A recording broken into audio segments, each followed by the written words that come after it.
Welcome everybody to this live stream on Saturday. So I'm a few minutes late, not too much here. I wanted to start at 11 today. Um, so what we're going to be doing today is we're going to be doing a coding slash tech stream today, compared to the last time where it was more of like a relaxing stream where we were just kind of playing games and chatting. We might play some games a little bit later, but we're going to start off with some actual like coding or something tech related anyways. So let me just try to load up here. So I already have my VS Code actually opened up on my laptop here. So kind of open to a bunch of different ideas of what people actually want to build. I have a few ideas of my own. I was going to start kind of planning out a few tools that we could build on the live stream, and just kind of go from there. Because I think there are a lot of opportunities that we can actually build on here. I just want to see if I have. Um, so I do have the Visual Studio installer, and I actually do have Visual Studio 2022, which is perfect. Because if we want to make GUIs, we're going to need that. And my idea is probably going to involve a GUI at one point. Um, so let's actually just bring up um, something else here that we can actually draw on. Um, do I have OneNote on this computer? I do not. That's all right. Let's just go into Paint, I guess, for now, and let's plan out what we actually want to build. I think that's going to be the most important part, really.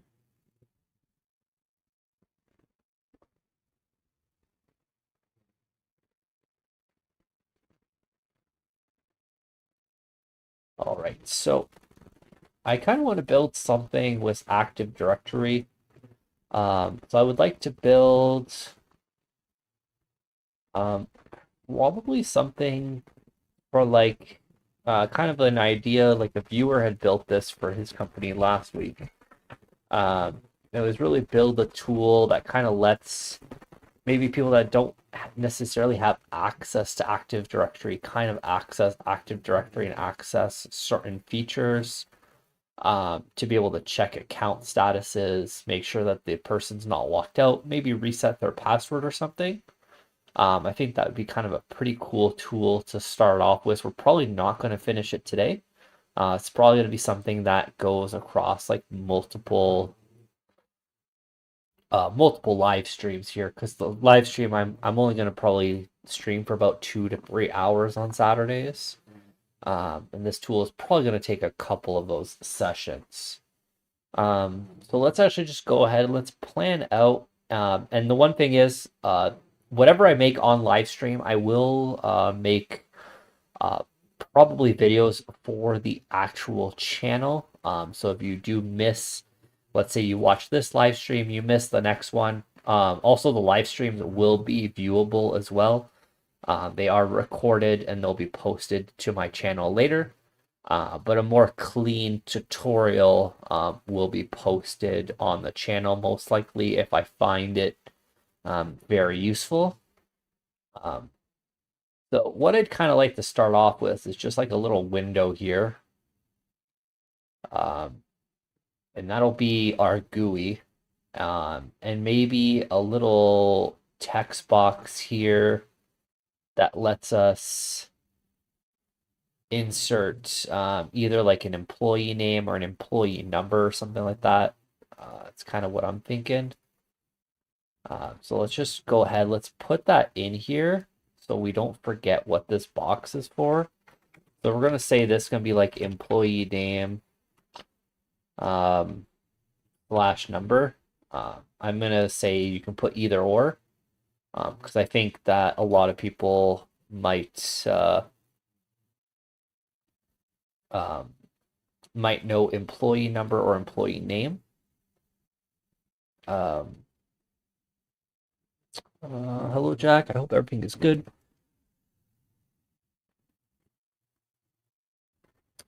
Hey John, yeah, so I actually had a lot of people tell me that English isn't their first language. I actually have a tip for you guys. So this actually might help a lot of you guys, and I'm actually gonna probably post this to my channel because we had this question last week actually. So let me just actually hide this screen for now. Uh, that did not work as expected. We should be able to do it on here anyways.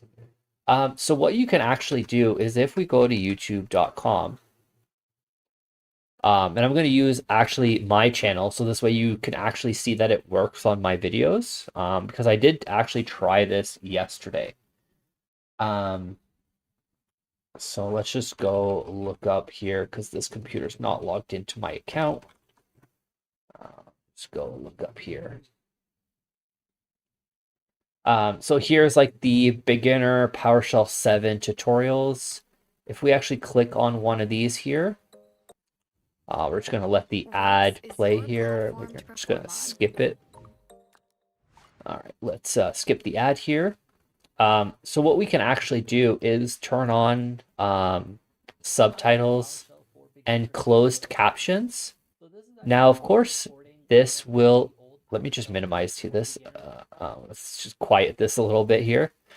Um, so it will actually be in English at first. Now you can actually change the language of the closed captions by going on to settings. And then there should be a subtitles English auto generated. You can actually click on this and there's an option for auto translate. If you click on this, you can actually select the language that you're in. Now, I'm actually French and English. So what I had done is I just went on to the French one here and I was able to see that it was pretty accurate. Now, of course, there are always some weird things with like live closed captioning, because it is just like AI generated. So sometimes there might mess up a couple words here and there, but you should be able to get like the gist of it. And if you know a little bit of English, like even if your English is a little bit weak, with these subtitles, you might be completely fine, even if there's like the odd mistake in your language or not. Um, so I would say that's probably the best bet, and hopefully that kind of works. Because I know that that was actually a question last week, and I figured that out during the week, and I wanted to actually make a video on that. This way, because I know a lot of my viewers are from non-English speaking countries, or English isn't really the first language. A large majority of my viewers are also from the United States, but that doesn't necessarily mean that they all speak English. A large of my viewers are actually in like the Eastern countries. So hopefully that helps you guys. I don't know if YouTube has all the languages available, but there are definitely a large amount. So hopefully that helps you, John. And hopefully that can help you in your journey. Now, you did have a second question. Do you need to learn programming first? No. So actually, in my PowerShell 7 tutorial for beginners, this actually assumes you have zero programming experience. So it'll take you through all the programming fundamentals as well. So I cover variables, I cover loops, if statements, all the different conditional statements, switch statements. We cover in the intermediate how to create functions. We go over what arrays are, what hash tables are. So it'll actually cover the entire thing. So you don't need any actual programming knowledge beforehand. Of course, if you have programming knowledge, it probably makes the videos a little bit easier and you can flow through them a little bit faster. But they'll give you all the knowledge you actually need to use PowerShell for your day to day, and be able to learn it from scratch. And hello, welcome in, Vagon. How's it going today?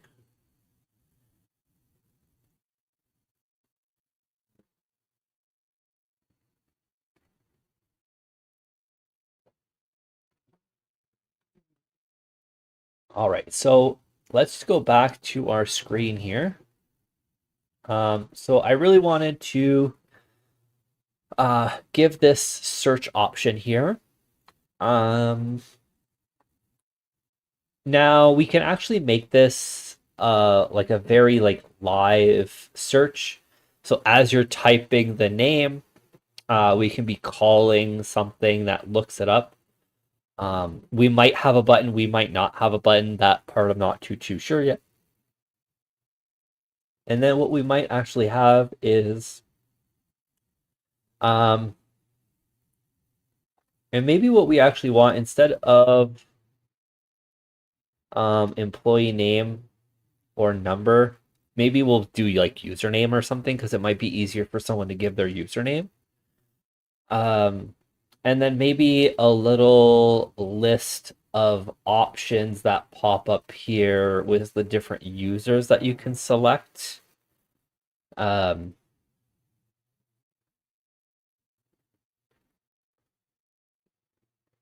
Maybe in like a little box, kind of like this, with like a little scroll wheel that you can select. So that will be like select user. And then what we can actually have otherwise is going to be maybe like all the info. So this can have like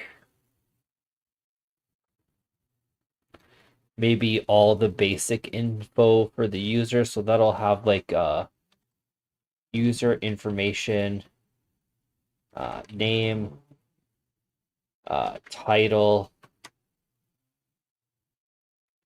employee ID, maybe their office location.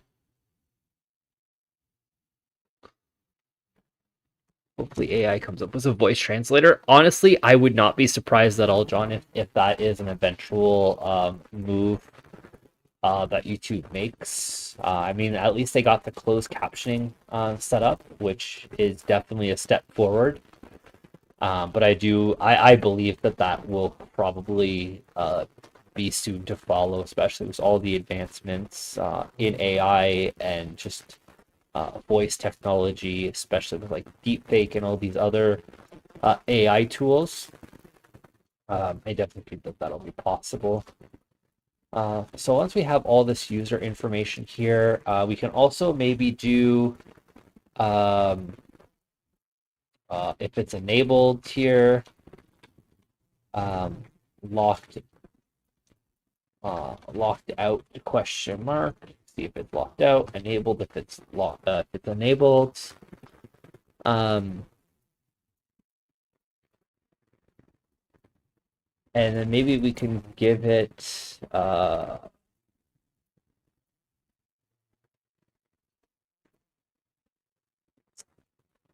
Hi Shane, how's it going today? Hope everything is doing well. So we have that here. So we'll also go ahead and create a little box here, which is just going to have maybe all the users groups or something here.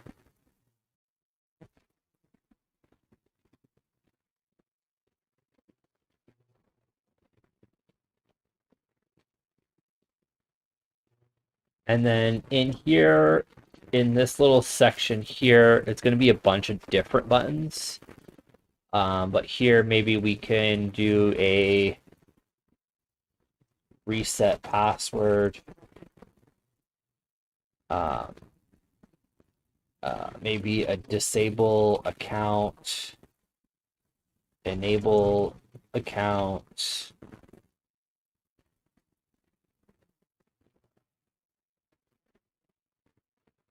Reset password and unlock.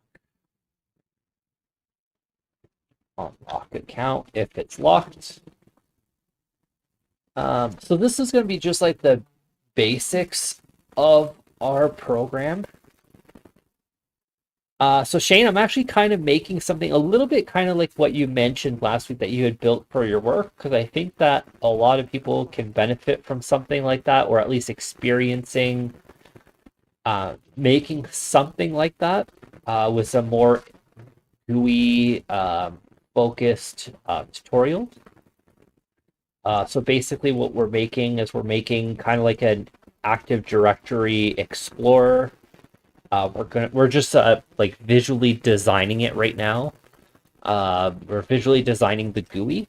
And what I want to do, instead of making it access through like PowerShell code on its own, uh, what I'm kind of thinking of doing is using, go to Google here, is going to be using um, PowerShell Universal as my backend. So basically, kind of the idea that I would want to do is kind of make a backend API using PowerShell Universal, and then we're gonna make our GUI that'll interact with that. And then this way, in theory, like the GUI is purely just something that we're making on stream.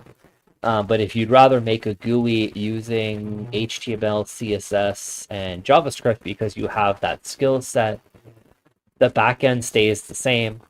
All you're doing is you're changing the front end portion. So it kind of gives a little bit of flexibility. That way you're not pigeonholed into making the entire thing using PowerShell with PowerShell GUI. And also this way, if for some reason you have some technicians that can maybe are a little bit more advanced and don't mind manipulating some console, they can use some API commands that maybe you can create a module that will also use the same REST API that we're making using PowerShell Universal. So that's kind of the idea. I have no idea how well it's going to work, just because I have never even used PowerShell Universal yet. This will be my first time using it. I've heard a lot of great things about it. So let's see what it gives us. But right now, this is kind of the plan for now. So let's try to see. Obviously, there's going to be some very easy things that we can make today. I don't think we're going to probably get into the PowerShell Universal part right now. What I really want to be able to do is kind of just create the real basics of the PowerShell, just to be able to get employee name and number, the select user, the user information. We can make all of that. Okay, cool. Does Universal have to run on a server, or can it run alone by itself? I don't have access to a server. I believe so. Shane, I'm actually just running right now. I do have a server that I can use, but this is just on my Windows 11 machine right now, and I'm gonna try doing the entire thing on just my Windows 11 machine. So I'm gonna install. Well, we're gonna see if we can install PowerShell Universal on this machine alone. I believe that it will work. Of course, when you're using like PowerShell Universal, in order to make it like fully functional, you would probably want to put it on a server. This way, multiple users can then access it, and you're not opening up ports and vulnerabilities on your own machine, and people aren't communicating with your machine. And this way, you can turn off your computer without turning off the application, really. But I'm going to be building it all on my my Windows 11 machine first, just to kind of try it out a little bit. So I'm hoping that this will actually work pretty well. I haven't used it yet though, so I am going this very, very blind.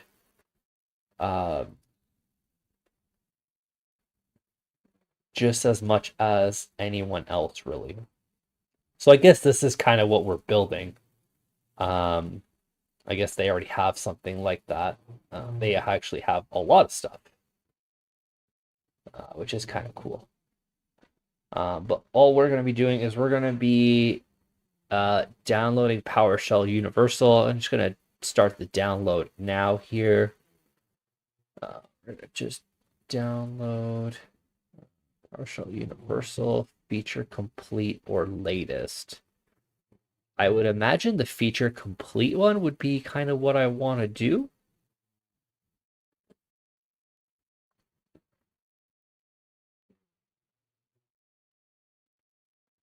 So let's go ahead. Let's download that. So that will probably take a little bit of time to download. All right. And it looks like ads are playing right now. So I'm just going to hold off a little bit.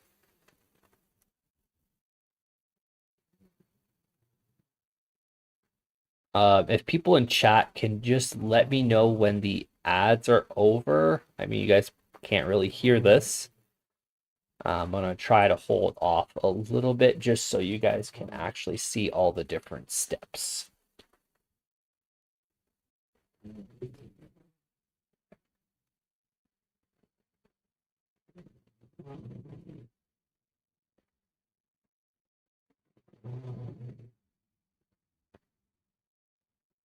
All right, so we're on the setup now, so let's just go ahead and let's perfect. Thanks, Shane. So we're just going to install PowerShell Universal right now. It's asking us to set it up. It's by default is on port 5000. That works for me. We're just going to run it as local system. That's fine. And that should be fine as well. All right, so let's see what we can actually get going today. Maybe we'll be able to get a few routes started. That would be optimal. I don't think I'm going to be touching the GUI at all today, but we're going to get like the back end stuff started. I think this could be a cool little project for people if they've never really messed around with creating APIs, which is something that a lot of like system mids don't really get a chance to do in their day to day if they have like a bigger team with programmers that kind of make that for them.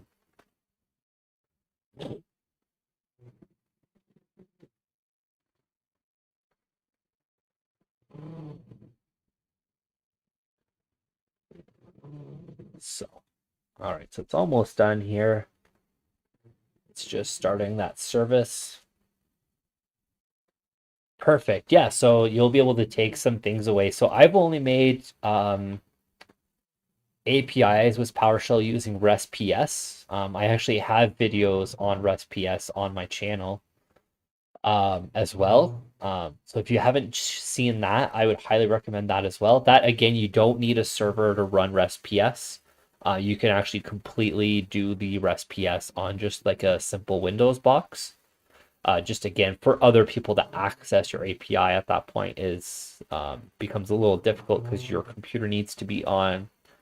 A lot of security settings need to be open on your machine to make that work properly for other people to access it. But it is definitely doable. All right, so let's see. I have no idea where it's actually installed, where to actually find it here.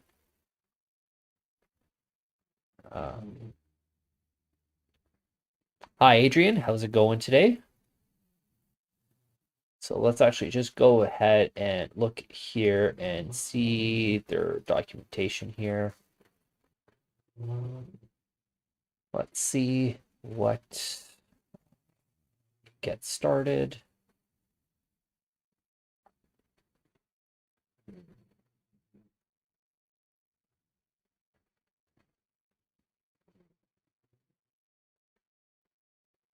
Okay, so I just need to go to um, the local host at port 5000. So let's go to localhost at port 5000.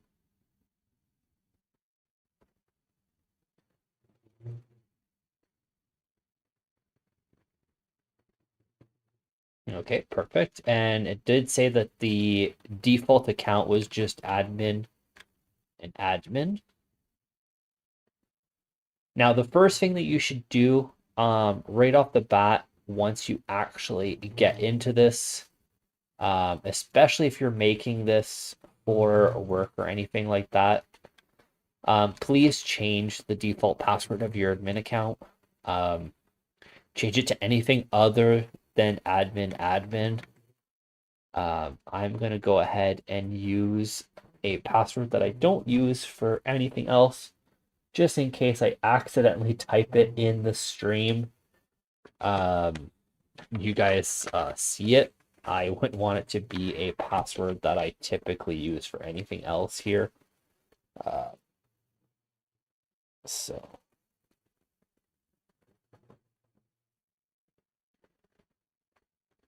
I'm just going to write it down just this way I don't forget it for now anyways, what the idea is for it. All right.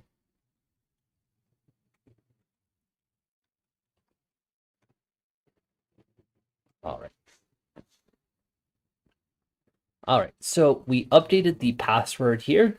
So what we can actually do, I think, is if we go into APIs endpoints, I would assume this is where we can actually create our routes here. Create an API. So create a new endpoint, specify a URL. Okay, perfect. So that actually seems pretty easy to do. So let's create a new endpoint. Let's just say the URL is going to be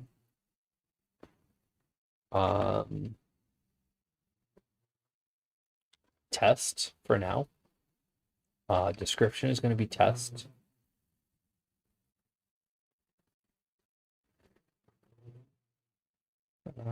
That's fine. Let's not make it authenticated. Let's go ahead and let's do the 7.2.17. Let's say okay.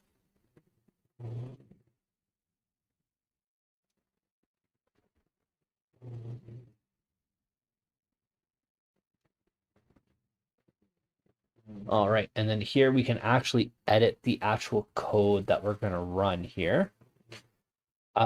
So let's just do a get AD user.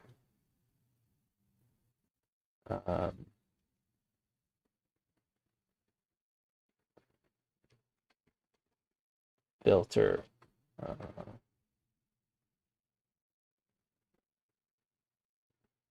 Filter star properties star server running on jacked.ca.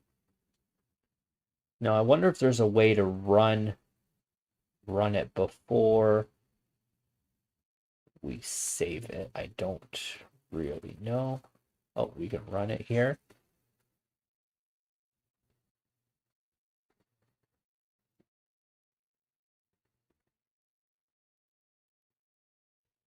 So it doesn't seem like it really.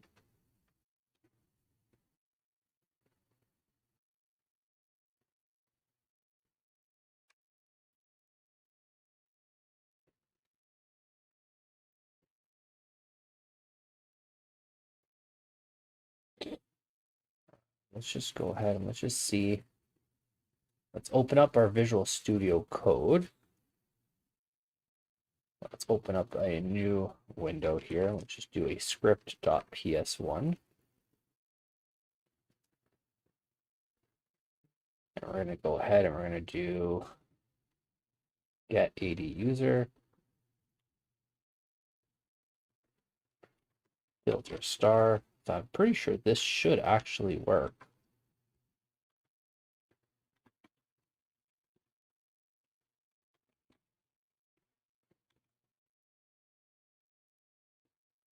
Yeah, so that does get me all the employees on this screen here.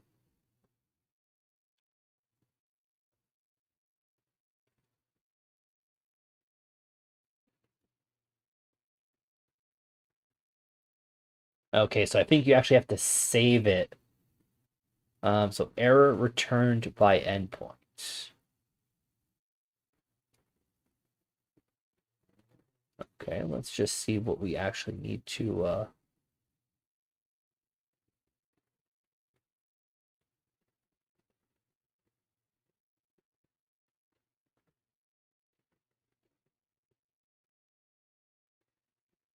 so let's just try a basic one here, like the example shows. Get computer info, save that,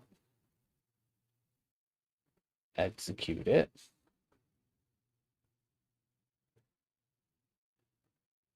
Okay, so that worked.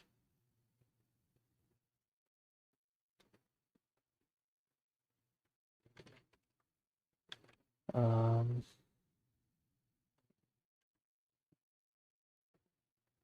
so does get 80 forest work, or does that also? Nope, that works. Okay. So get 80 user,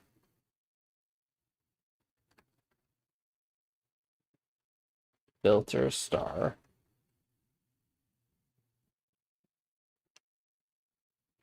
properties star, and then server is going to be jacked.ca. If we save this and then run that, error returned by the endpoint, but we don't know really what the error is.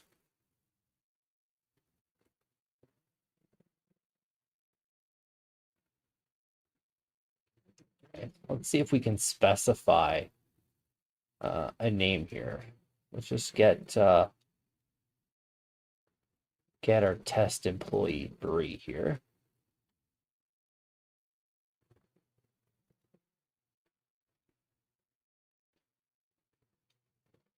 Okay, so test employee Bree does actually work.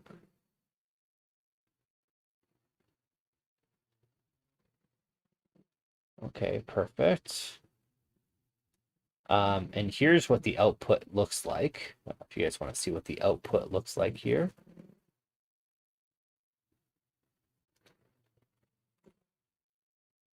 So we get all of that.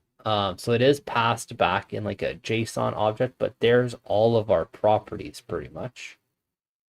So we do have like quite a bit of stuff here.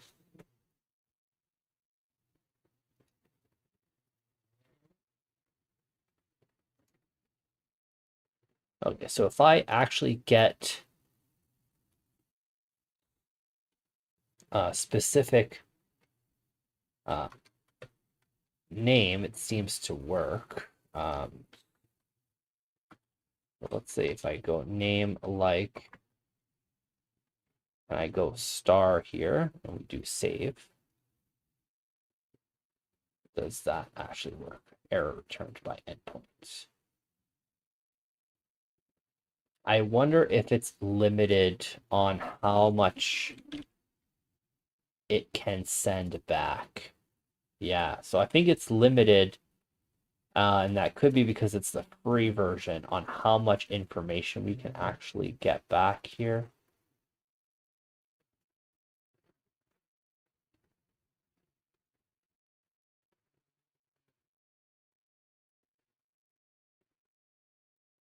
So we get guests.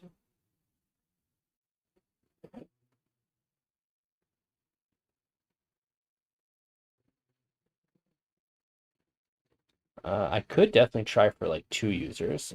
So let me just scroll up here. So if we did a filter star, and then what we could do is we could like pipe that to select dash first 2.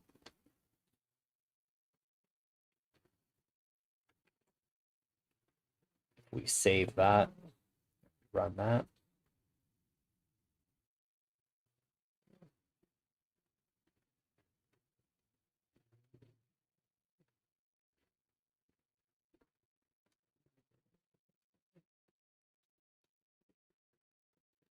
Yeah, so that seems to work. And then if I go all the properties again, I don't know if that's still going to work.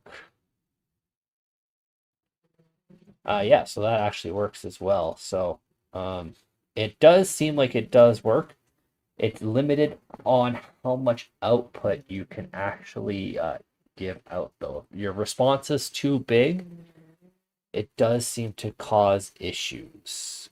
Which that I'm not too sure if that's a problem with PowerShell Universal or maybe just the way that I am executing it. Of course, like I would typically not put properties star just because that's a lot of information. Um, Especially if all we're doing is trying to populate the list of users. Because that's really the first thing we're trying to do is just get something based on employee name and number. So that's definitely what we would do would be something like, if you go back to the API here, it would be something more along the lines of like name and then like, and then we have our double quotes, and then we would have something like test star. And then the properties, I would pull back name, employee ID, and then maybe select the first five, and as you keep typing it in, you're kind of limiting your results all the time. So there's the output here. So let's actually go and see what this actually looks like. So it actually does give us the invoke rest method here. So let's actually just see what that ends up really looking like for us.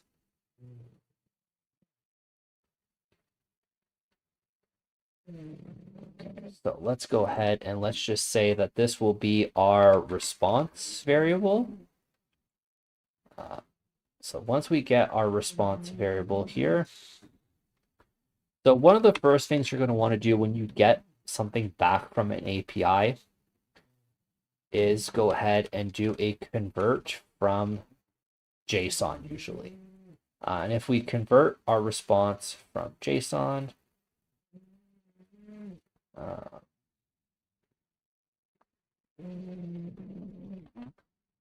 as hash table, it says that we need to do for this one. All right, so this is what it comes back as. So once we convert it as a hash table, this is really what we get back. We get back a whole bunch of stuff here, which is awesome. Now, normally with REST-PS, you would actually get something a lot nicer. So I'm wondering if there are ways to get a nicer response. Let's just see here. Yeah, because that definitely looks a lot nicer. So let's go ahead. Let's just see what it looks like here. Administrator.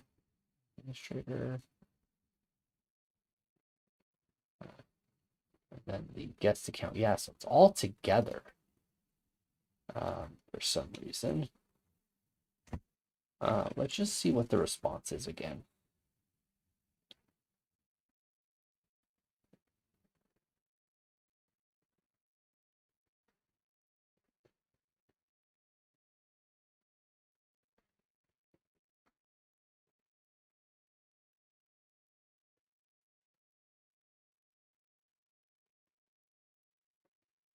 It does seem to give like a lot of garbage almost, which is unfortunate. What we might actually have to do is we might actually even have to format it in our script here. So let's go ahead and let's do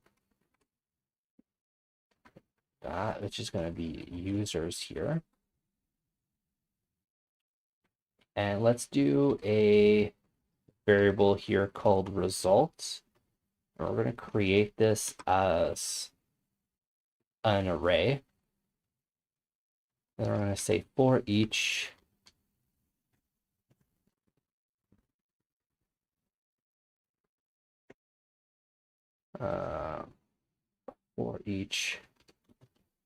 user in users. And then we're just going to create a entry, and we're going to do a new object. Type name is going to be PS custom object. We're going to add member. Input object is going to be entry. Type name is going to be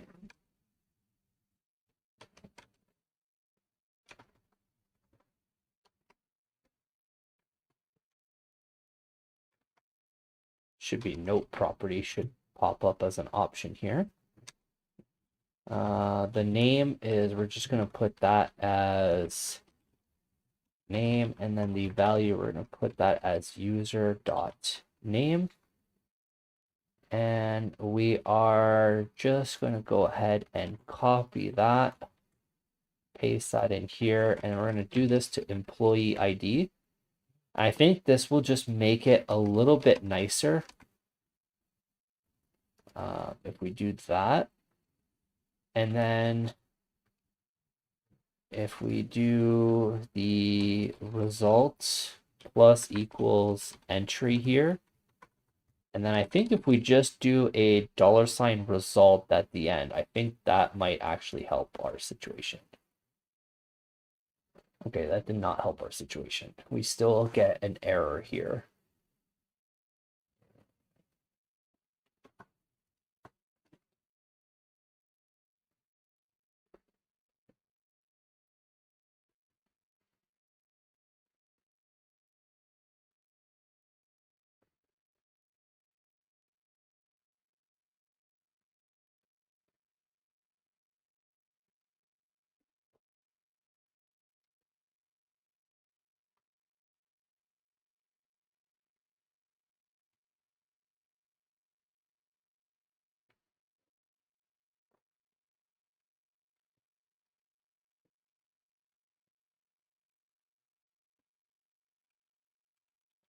Just do name equals user.name here. Let's just see if that works for now.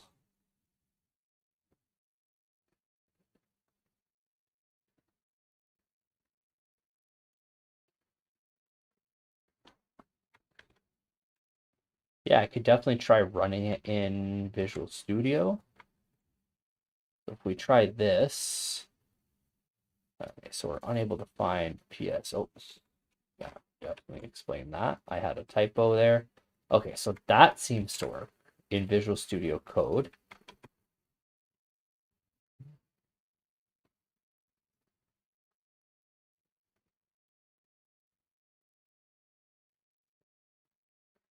But as soon as I get it in here, it does not work. It just says error returned by endpoint. I wonder if I do return results. That'll work. Okay, so that actually worked. Okay, so if I do now employee ID equals user.employee ID.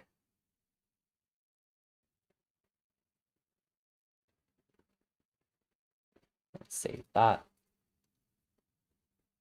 Okay, so that is that. So now if we actually go ahead and we run this in our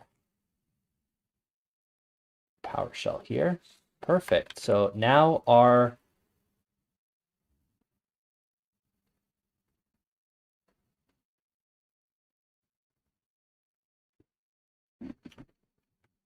things actually get better. So now we can get response. We actually get back our response, and it looks like it's already in a PowerShell object. So if I do a count on our response, it shows 3 because we have 3 user objects. So that actually seems very, very good. That should actually be nice. So we've actually figured out kind of how to use our PowerShell Universal. It seems a little bit tricky. So I think Adrian was on to something. I think that I should do a lot of my code first in Visual Studio Code. And then kind of go from there and see what happens that way. And at least this way we can kind of reduce some of the typo errors, because if there is an error in PowerShell Universal, you don't necessarily really see the error properly, which is fine. That's perfectly kind of expected. But it is kind of cool that we can easily bring up an API endpoint like that. One moment here.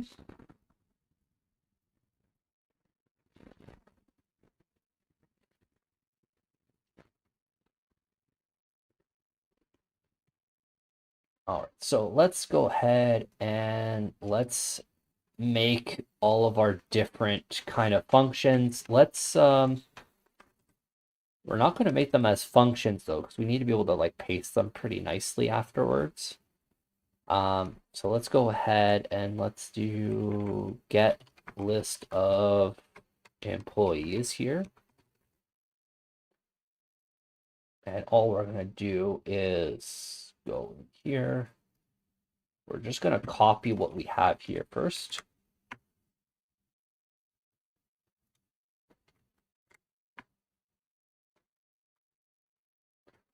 All right, so once we actually have our list of employees, what we're going to want to do is then get all the details for a specific employee. Get all details for employee, which that I wonder if we can do a get 80 user simply like that and then return it. So let's just do a result equals get 80 user. And we're going to say identity. We're just going to put one in here. We're going to do all the properties, jacked.ca here. Oops. And then we're just going to do a return results.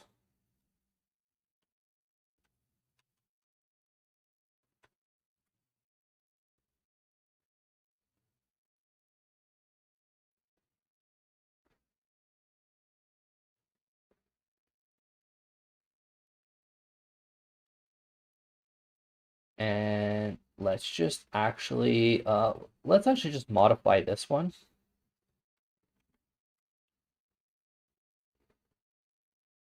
Save, and let's see if it works.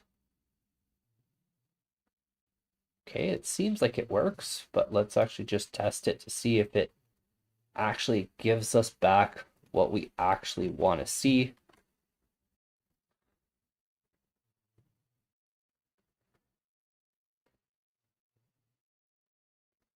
Okay, so that still gives us back a very, very like ugly Active Directory object, basically. So what we'll want to do is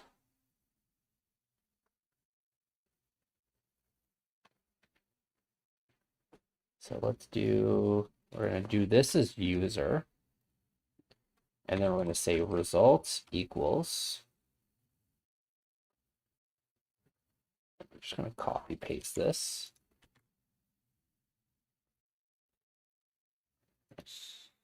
All right, and then we're going to do title equals user dot title, enabled equals user dot enabled.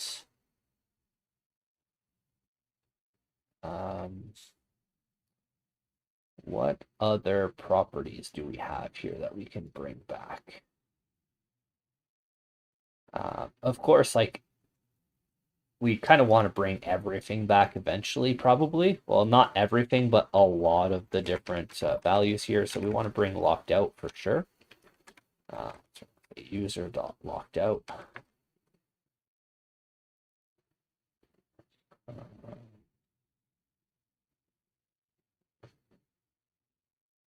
Let's do the last bad password attempt as well. That might be handy.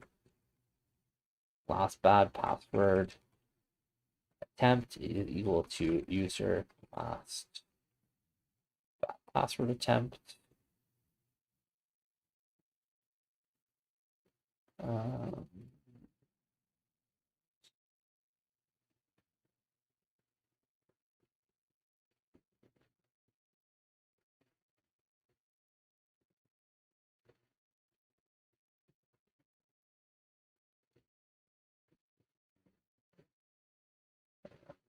Let's do a username field. It's going to be user dot same account name.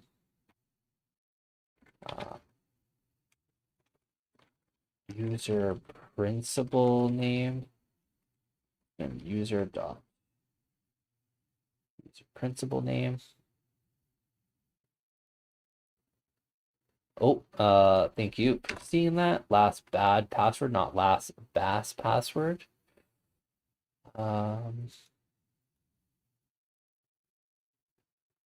Perfect. So I think that honestly is probably good for right now. We can always add things, and that's kind of what's nice about the APIs is all we need to do is then edit our API route, and then any application that kind of fetches against that will actually get that update. So that's really the main goal of really doing this with PowerShell Universal here. So let's paste that in here. And let's hit save. And let's hit run. Looks good. Let's see in Visual Studio what it looks like. Perfect. So then we actually get back an actual object that we can actually reference. We can see all the details on it. So that's actually perfect right here. All right, so we're on a good track. So basically what we've done so far is we've really been able to do the route that we're going to have for our search. We've done our route that we're going to have for like when we actually click on a user, it's going to put the user in the route and we're going to be able to see what comes back. We already have all this information going to be passed back out. So the only ones that we really need to do is getting the group membership here. Now, I would actually do this in a separate route for the group membership. Like you get all the user information in one, and then you can get all the group membership in another route. You kind of want to break your routes kind of as much, kind of like a function. You want to break it down as much as possible. So let's go ahead and let's just create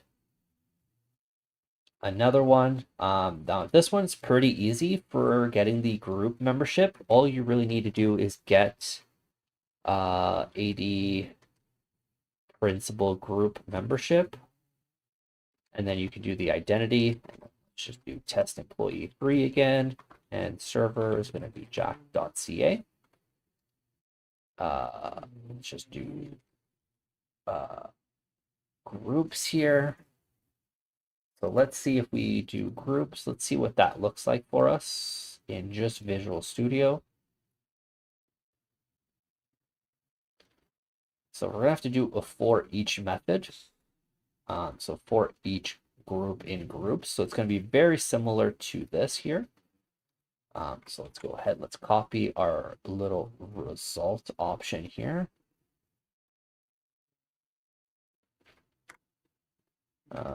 Get all groups for employees. So we're going to have our results here. And then we're just going to have that. And we're going to say for each group in groups. And then we can say that the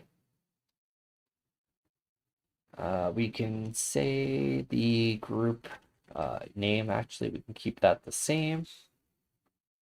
I like to do group category just to see what the kind of group is. You might not know if it's a distribution group or security group just based on the name.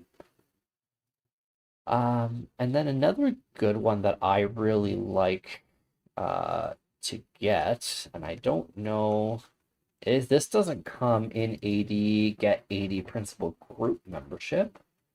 But we can actually easily get that pretty good. Group details, we can actually say get AD group. Identity is going to be group. Server is going to be jacked.ca. So if we actually just go ahead, we run. Let's go ahead. Let's just run this real quick here. Let's just see what is in group details. So group details, by default, doesn't really have anything too extra in there. But what we can do is we can do a properties star here, which will get us all the group details, which should get us the, we can also do a group scope. That might be handy to know.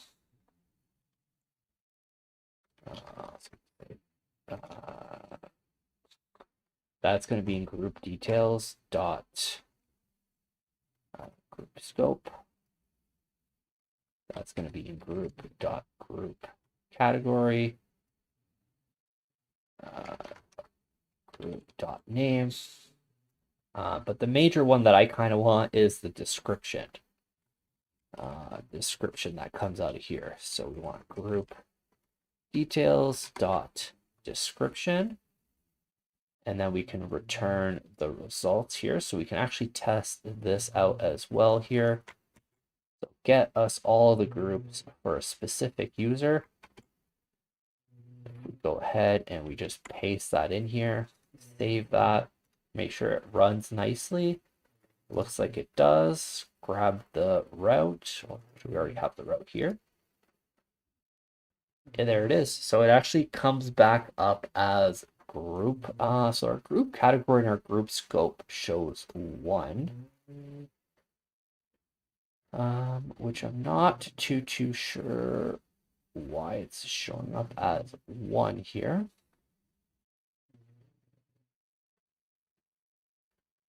Does it show up as 1 in here as well? It does.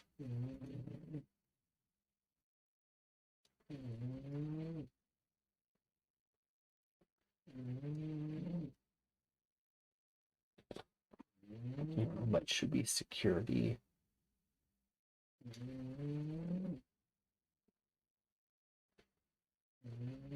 Okay, let's do group scope here. That was a typo.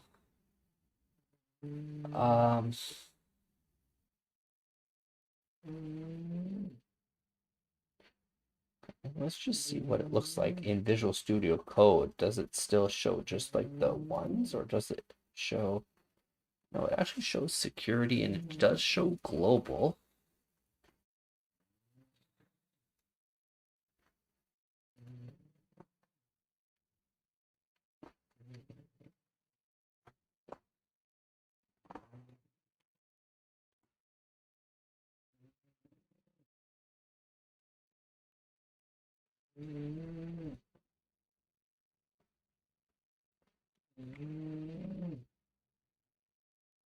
I wonder if I can do that, if that'll change it up a little bit.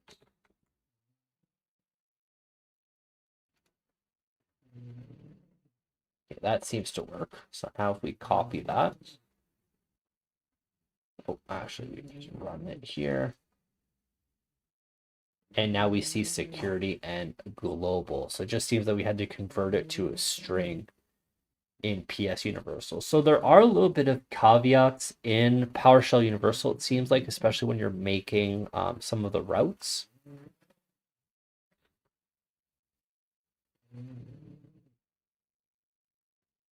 This language is actually highly used by a lot of system admins. Most of my channel is going to be mostly aimed towards system admins. JavaScript is a great language. So basically what we're doing is we're making a backend completely in PowerShell. So we're using PowerShell Universal. And then as a front end, you can definitely call this code with JavaScript. But making JavaScript interact with Active Directory sometimes. Yeah, no worries. I'm just explaining. Um, I'm just explaining that you wouldn't be able to necessarily easily manipulate Active Directory through JavaScript. So this is just an easier way. Personally, if I were to make a front end, if I knew HTML and CSS and JavaScript a lot better, I would actually prefer making my front end using JavaScript, just because the PowerShell GUI is very, very limiting. But as a backend, I think for manipulating Active Directory, I think Active Directory is probably one of the better tools out there to use. C# might be another good one, but I think PowerShell just makes it very, very simple.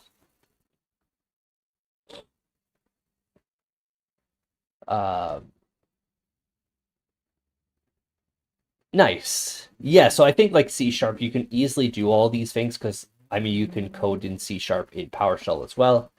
So it'd be very, very handy. It just makes it a lot easier with PowerShell since all you're doing is working with commandlets. All the hard lifting is already kind of done for you. And then making like an API, you can spread it amongst to like all your different tools coded in different languages, which is just a lot nicer. So that would get all of that. So that is pretty much really our three main routes that we need for this application, really. Not too worried about this stuff yet. This will be like actions that are taken on Active Directory. These are pretty straightforward as well, but we managed to get all of our information. We managed to install PowerShell Universal.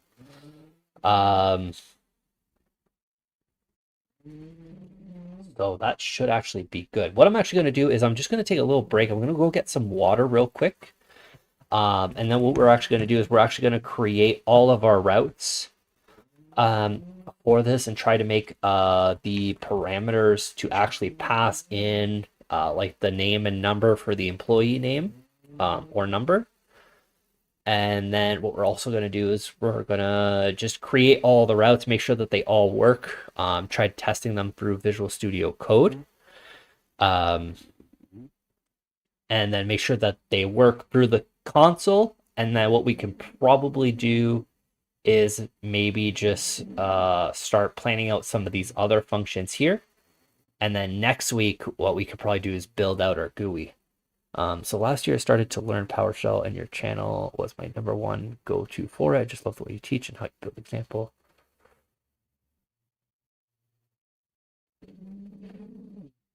Nice, Adrian. I'm actually in the process of learning Ansible as well. And I use VMware for work. So that would actually be, it is something that I kind of want to do as well.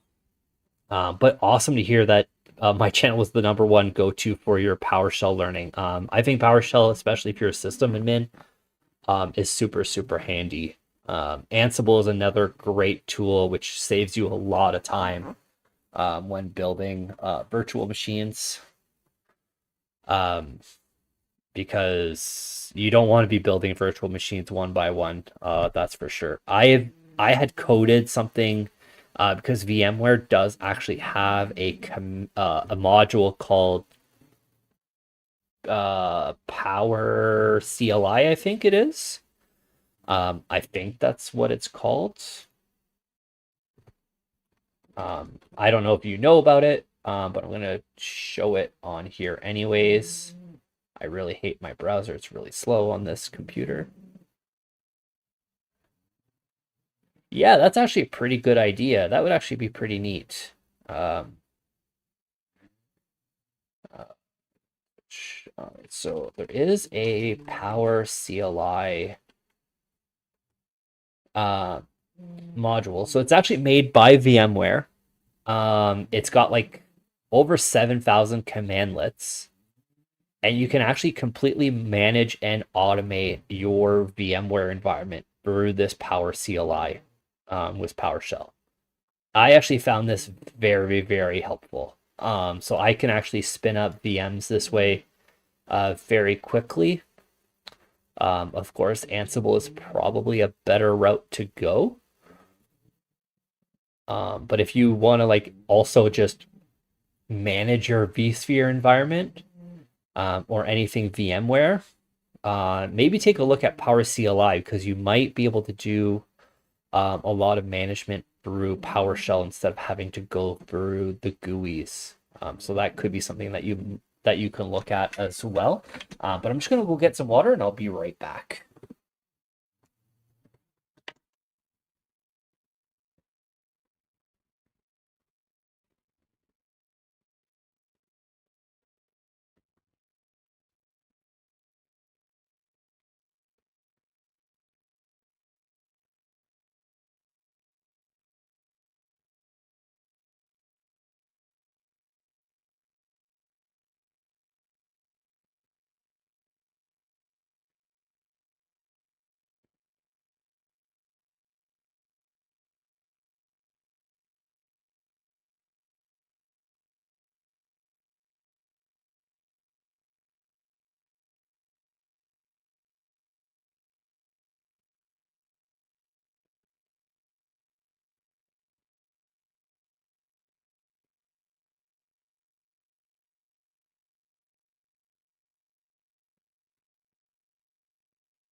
All right, I am back. All right, so let's go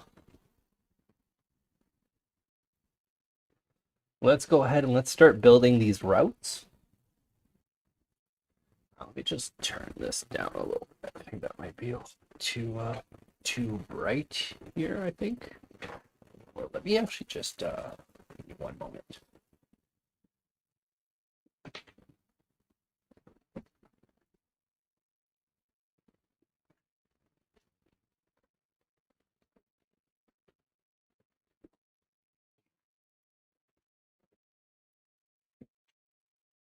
Might be better for lighting wise. All right, so let's go ahead and let's create our routes here. Okay. Let's go here. Let's go into our endpoints. Let's just go ahead and let's delete this endpoint here, this test endpoint. Let's go create endpoint and let's do this as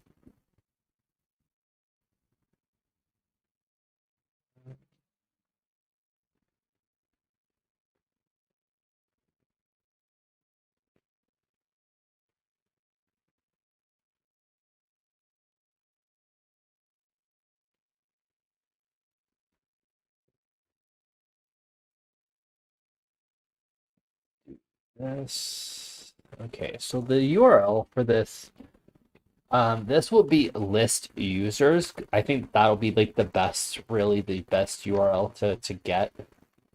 So list users. I think that makes sense. What do you guys think? That's going to be for this first one here, which it really provides us a list of users with like a specific search. I think that makes the most sense.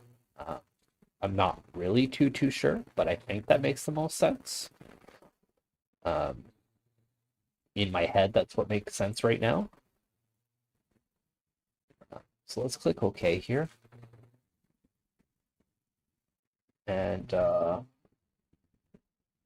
edit details.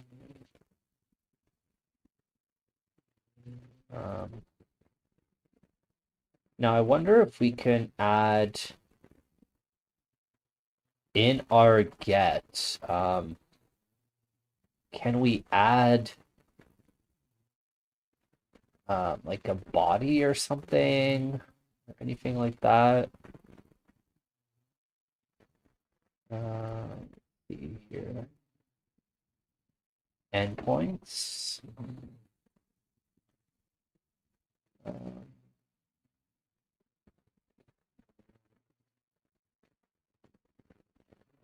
You can also create all your endpoints via commandlets, it looks like as well, which is pretty cool.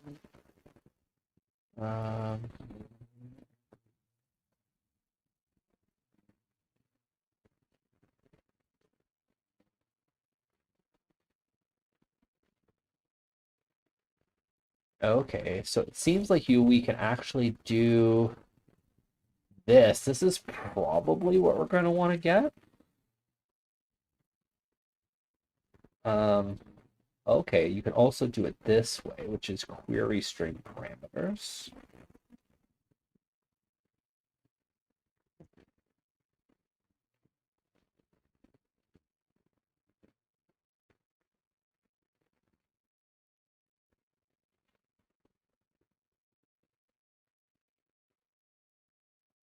And they tell you how to fix some vulnerabilities, which is kind of nice.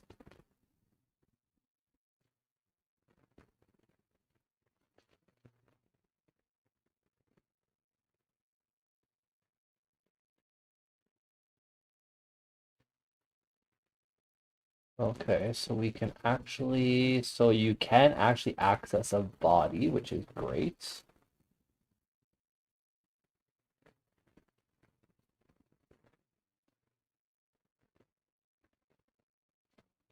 Okay. So I think what we should do then is, in this case, I think this is probably the smarter decision to run it as. I think this is going to be a variable URL. I think that'll be the smarter play here. So list users, so how do we do this? So slash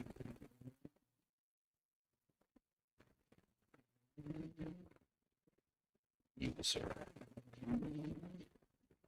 Okay.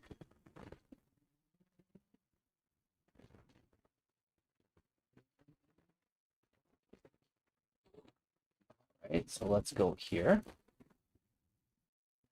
And then go into our Visual Studio Code. We're going to go here, enter this,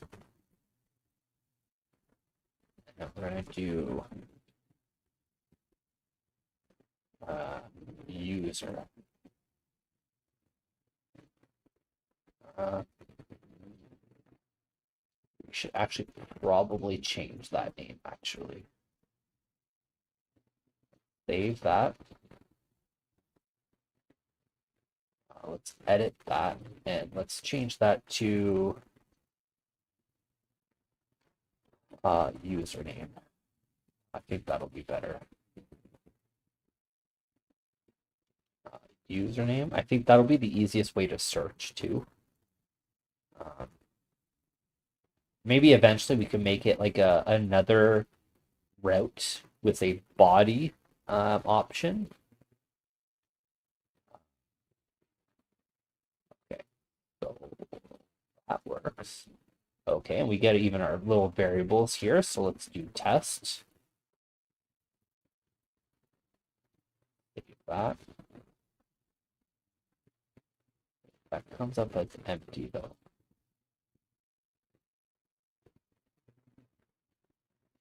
So what we're going to do is we're going to do a filter. It's going to be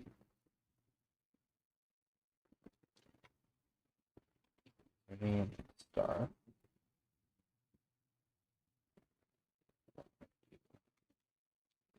Filter. Sometimes I've noticed with PowerShell, especially with the filter,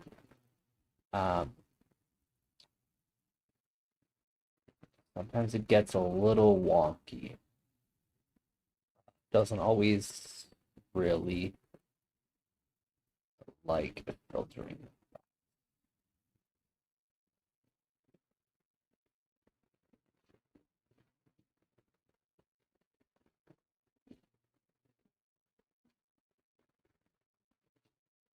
All right, so test. There it is, right here. So that seems like it actually does work very, very well. So that's perfect. So let's go ahead. We've saved that. So we have our list user and username API. So what we can actually do here is let's just call this, and let's call this our test.ps1. And what we can do here is go ahead and let's just do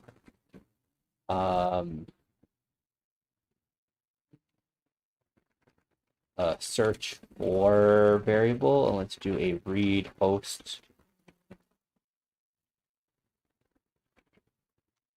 with a prompt of enter username. And then what we can do is do a invoke REST method URI.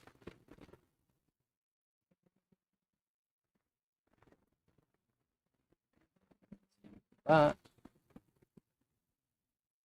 which this is going to be list user slash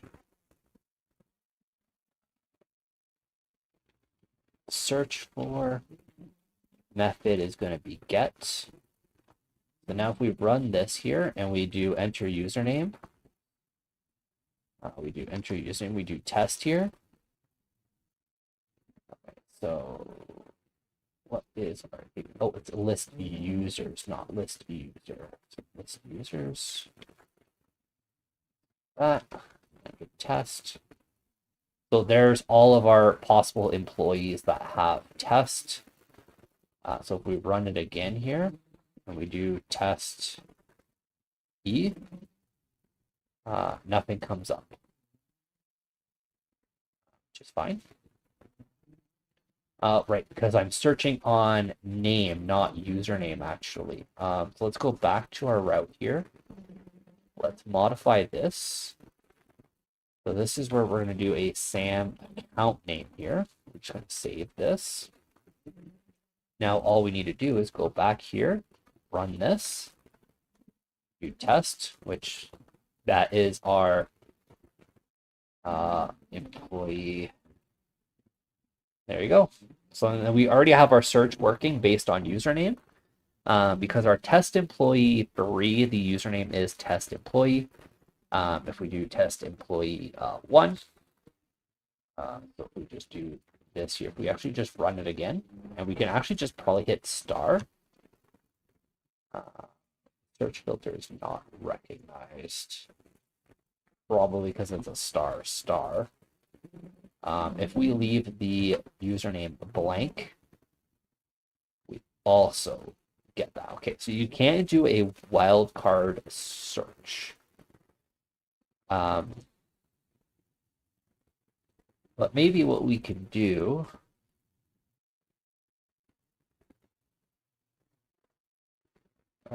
so what we'll also do, what we'll also add to our response here, let's just add Sam account name here. We're also going to add Sam account name here as well.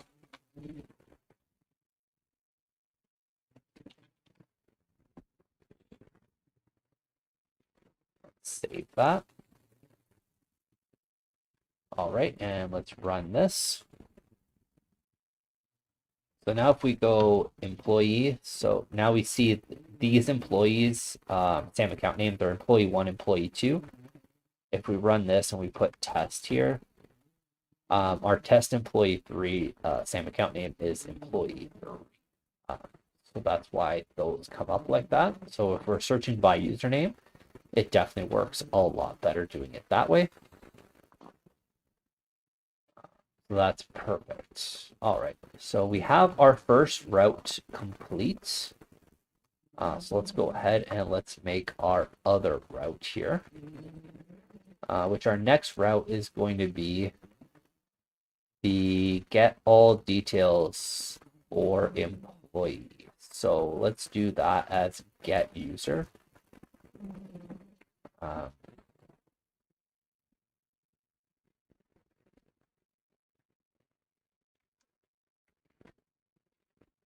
What we should actually probably do, no, that's fine. So let's do get user.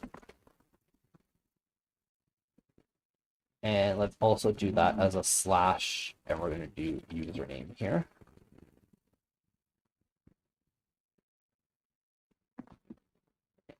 Have it authenticated. The environment is going to be 7.2. Perfect.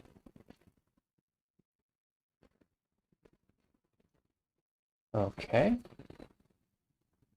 And let's go ahead, let's copy this.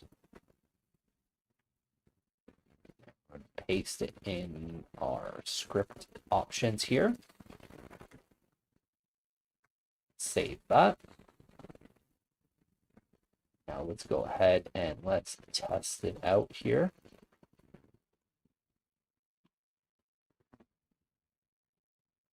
So let's do this. So what we're going to do, username to pick to search a get user. That is going to be selected user, just so we can actually see the difference in our variables here. Perfect. So let's go, let's actually run this. So the first thing it's going to ask us, it's going to ask us to search. So let's search for employee. We don't actually get the search back here. So let's just go ahead. Let's stop that. So let's run this part first. So we're going to have employee. So we have our 2 employees here. Let's say we want all the details for employee 1. Employee 1. Oh, and it did not work properly because we still have our hard-coded name set in here. So let's do sign username. That should work now. So now we already have our selected user. Our selected user is employee one. So if we just run the call again to it, we're going to get our employee one. If we go ahead and do employee two, we get our second employee, and then we get test employee three. Get that. If we did admin, we don't find anything, so we get an error. That's fine. Let's do administrator. Get that. And we should be able to find one using guest as well. So we can see that's not enabled and it's not locked out. So everything there is actually working fine. So our next one is getting all of the groups for our users here. Copy this right away. And let's go into here. Let's go into our endpoints. Let's create a new endpoint here and let's do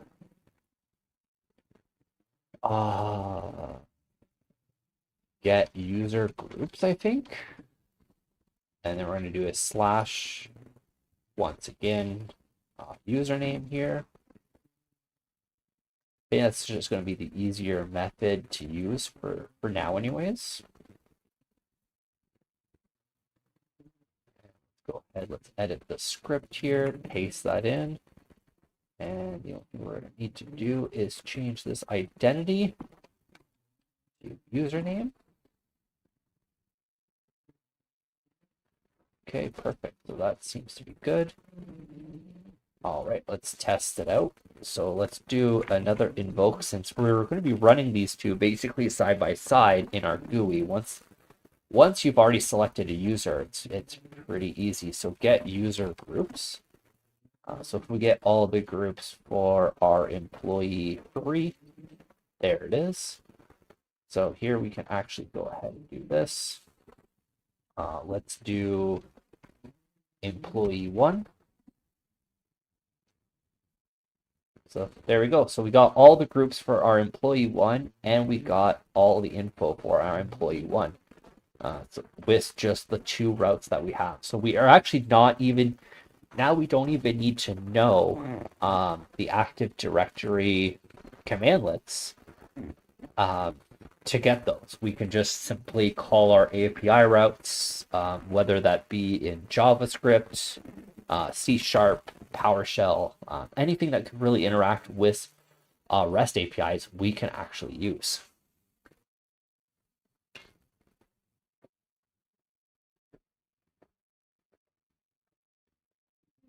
Hey, welcome in, Technique. So PowerShell Universal is actually something that I'm actually using for the first time. I figured it was going to be kind of fun learning it with everybody. So really what PowerShell Universal is a tool. There is a free version and there is a paid version. So it's kind of like REST PS, but a million times more feature packed.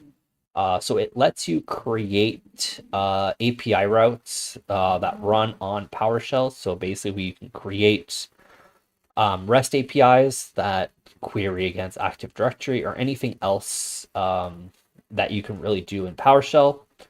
It also lets you automate. So you can also put scripts in it and automate scripts. We can also create user interfaces. Now,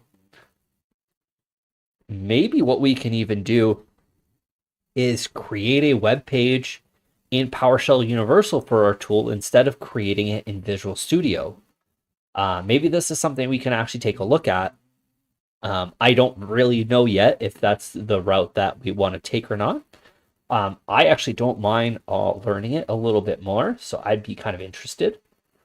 We can always take a look to see what it looks like. So if we just look at examples here of user interfaces, we can make you can make user, you can make a new user form. So I think like you can easily make what we actually want to do um, in PowerShell Universal. I think it's possible. I don't really know, so we'd kind of be learning it together. If not, I mean, Visual Studio 2022 making a GUI. That's something that we've done on the channel. I think it'd be very possible to do. And basically, all we're doing is we're building out a tool that's going to kind of look like this. This is the idea of it, anyways. So this is something that Shane, who's in the, I think he's still in the chat right now.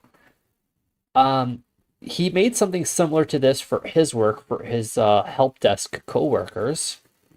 And I think that this is just a great tool that you can use to kind of build on knowledge. And the reason why I'm doing it with PowerShell Universal is you're also learning API routes and PowerShell Universal. I'm learning PowerShell Universal while doing this. It lets you type in either like an employee username or a number. We kind of went username route. And then what that's going to do up here, once you type that in, it's going to call an API route, which is going to be this one. Can you also schedule scripts? Yeah, so you can actually schedule scripts with this as well in the automation. So you can set up your scripts here, and you can also schedule them here. So you could either do like a one-time run of a script or continuously schedule them. So you can do continuous. You can do like a random delay on the scripts. Every minute, you can do every 8 hours, every hour, every day at midnight, every hour outside of the working hours, or every hour inside of working hours. You can decide to run it one time, cron job it if you know how to write cron jobs. So there are a lot of different things. You can even do trigger on system events. So if there's a specific event that you want to trigger it on. So there are a lot of flexibility with this tool. I know that the free version does have some limitations as far as I'm aware of.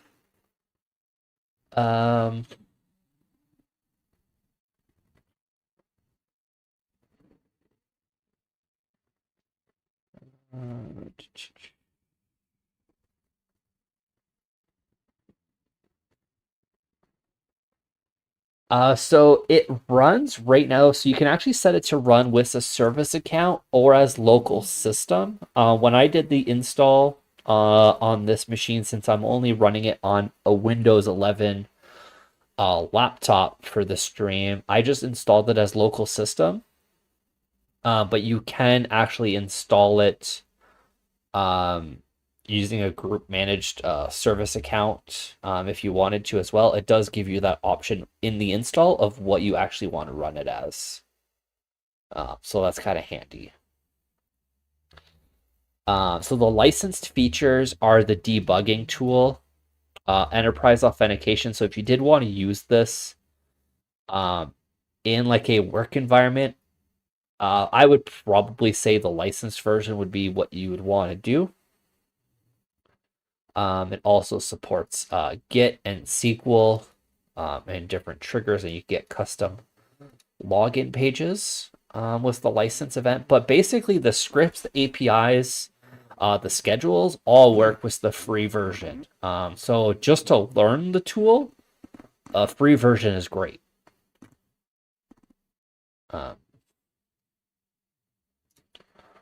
So yeah, so this is what we're making.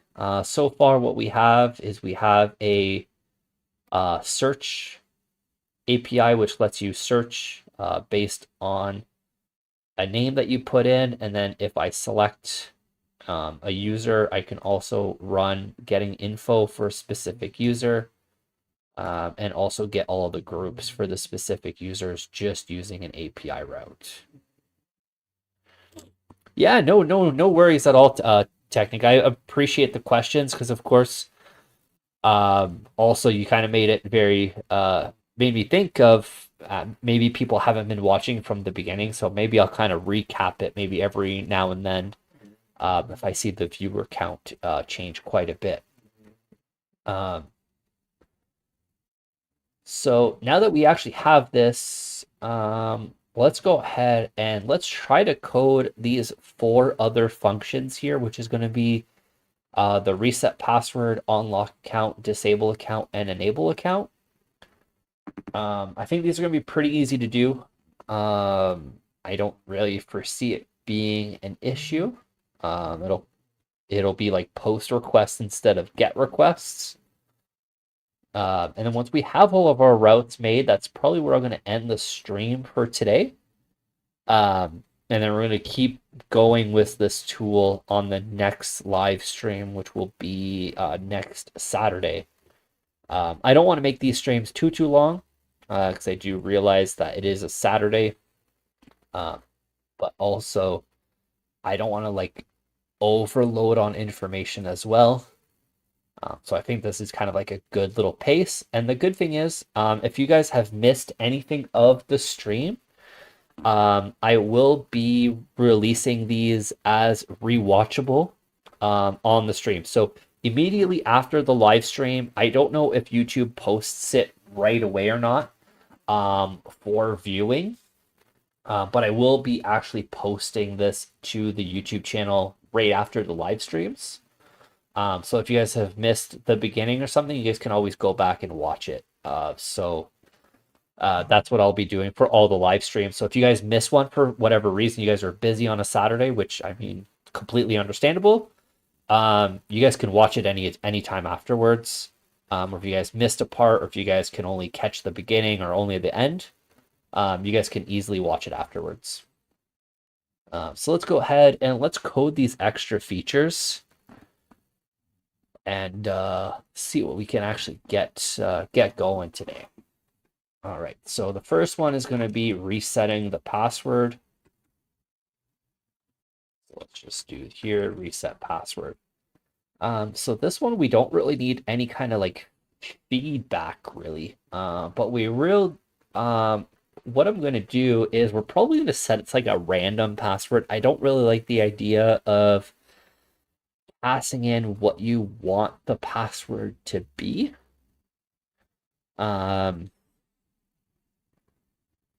I mean, we can do it because either way, we're going to have to feed it back to whatever user is resetting the password, tell it what the password is. So let's go ahead and let's just say that we want to do, so we need a user. So let's do a set 80 user. I think it's reset 80.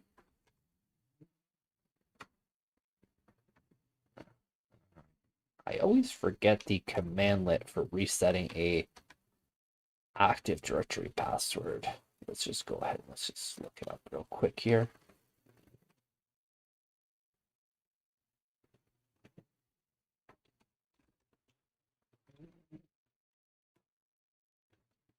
Set 80 account password. Okay.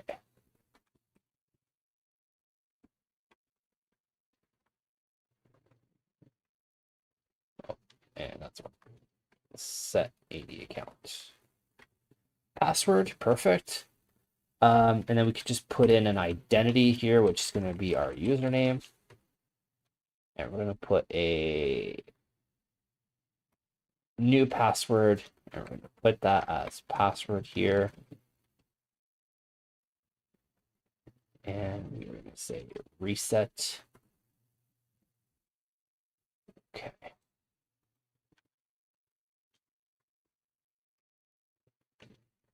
What we're going to do here is we're just going to say it's going to be test.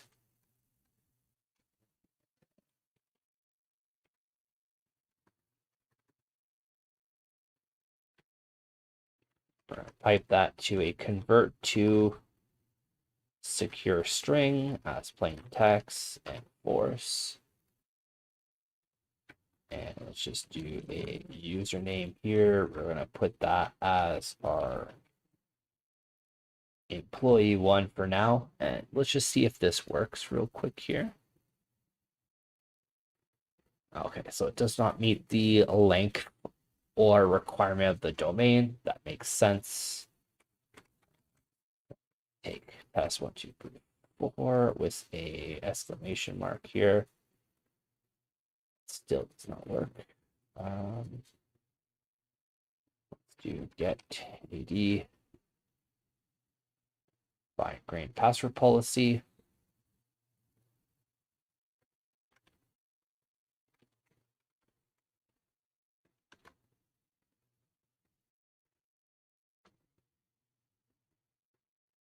Okay, so we need our password needs to be 12 characters.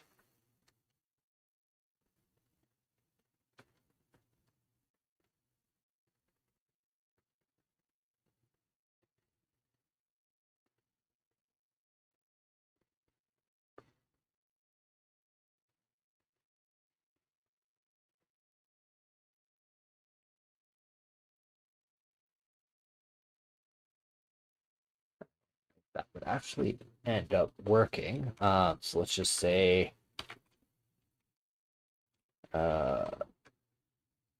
Jacked Programmer live here. That should actually work here. Oh, that worked. And then if we just change that to a 2, yeah, that's what I'm thinking. I'm thinking that I also have the complexity, so I think just having like the word test and then the like series of numbers, probably Windows did not like that at all. All right, so that actually works, so that's perfect. Now I don't really recall if that forces the user to have to change passwords on next logon here. So let's do get properties.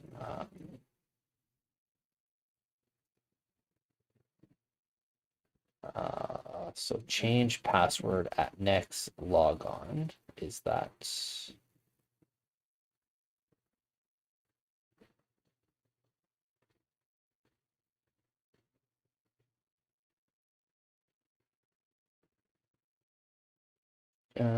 cannot change password is false.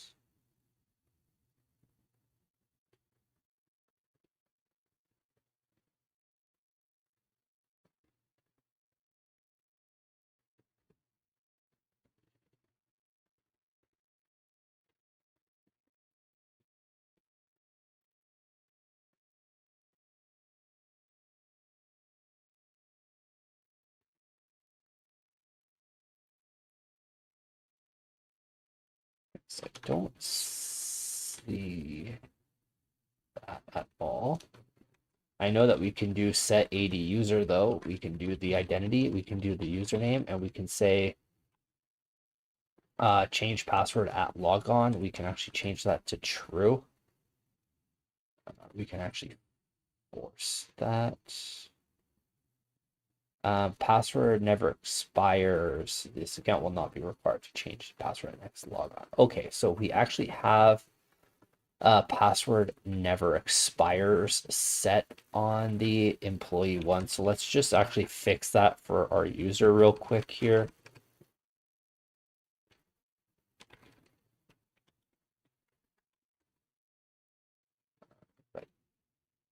Don't want that in order for us to be able to test properly. Let's do that. Right, now let's see.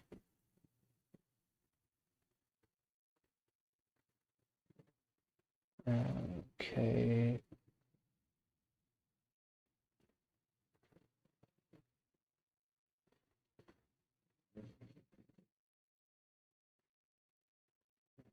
All right, so the password is already expired, so that's going to force it to change it at next logon.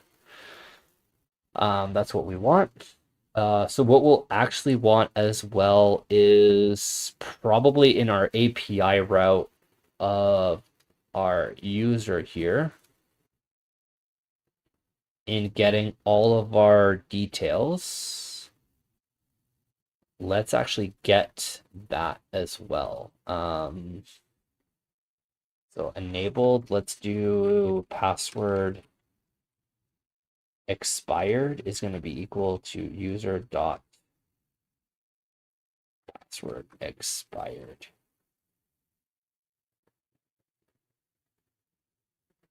Okay, yeah, so I think there's multiple ways to do it because I know that in my scripts right now, this is usually what I do is I just do the change password at logon and set that to true. Um, it's just I find it a little bit easier to read that way. That should actually work. So now if I do that and if I try to get uh, my user now, password expired is true, so that's actually perfect. Okay, awesome. So that worked.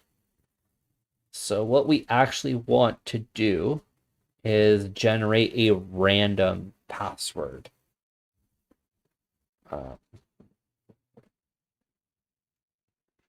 So there are a lot of ways to do this.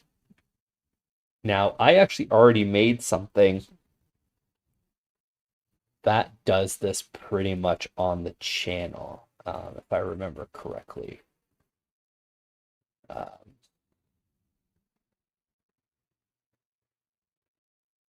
wonder if I have the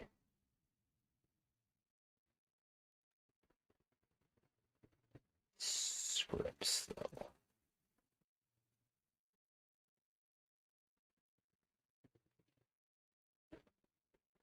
I don't know if I do or not.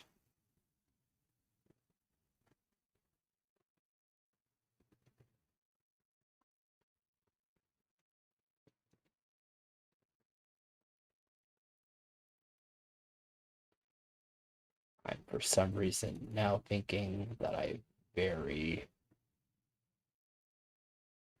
very much doubt that I do. Oh, actually, they're all here. I think it was in here. Random password, perfect. So we can actually go ahead and let's just look at what we did here. Because we did do like quite a bit of different things here. So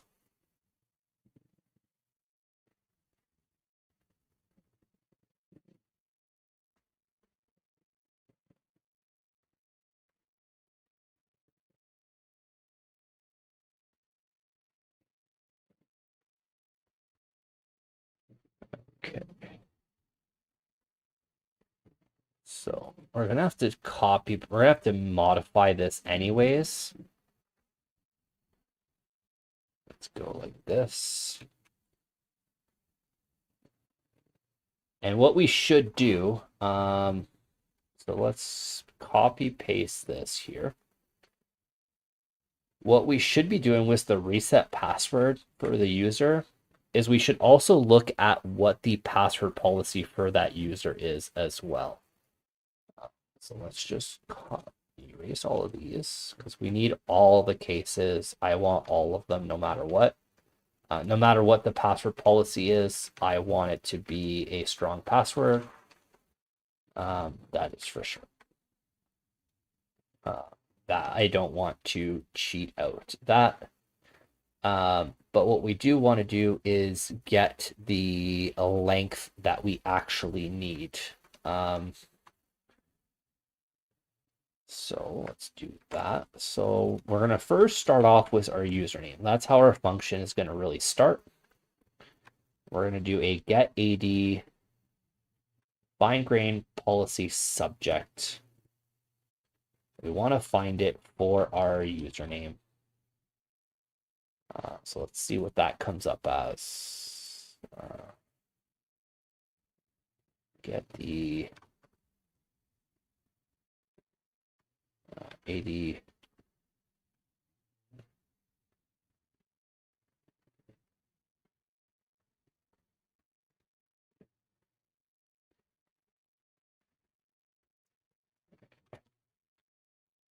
get the 80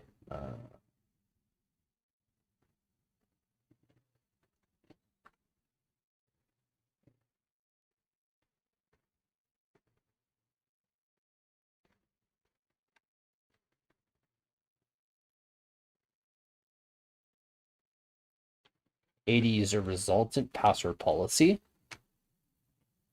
And then we're going to do that on our username here. So if we do the get 80 resultant password, so we know right away that we need the minimum password length of 12. So what we want is length is going to be equal to that. And we are just going to grab the min password length. Okay, perfect. So now if we actually look at this, we need it to be 12. Perfect. We can actually put that to password length. So if we actually just do password equals, and then we can pipe that to a secure string. All right, so basically what we're doing here is we are grabbing the minimum password length for our password. And what I have here is basically a character set. And the character set is all the valid characters for a password that we want to use. So we have all the uppercase letters, all the lowercase letters, all the numbers, and a bunch of special symbols. So all the special symbols that we have right now that I have allowed anyways,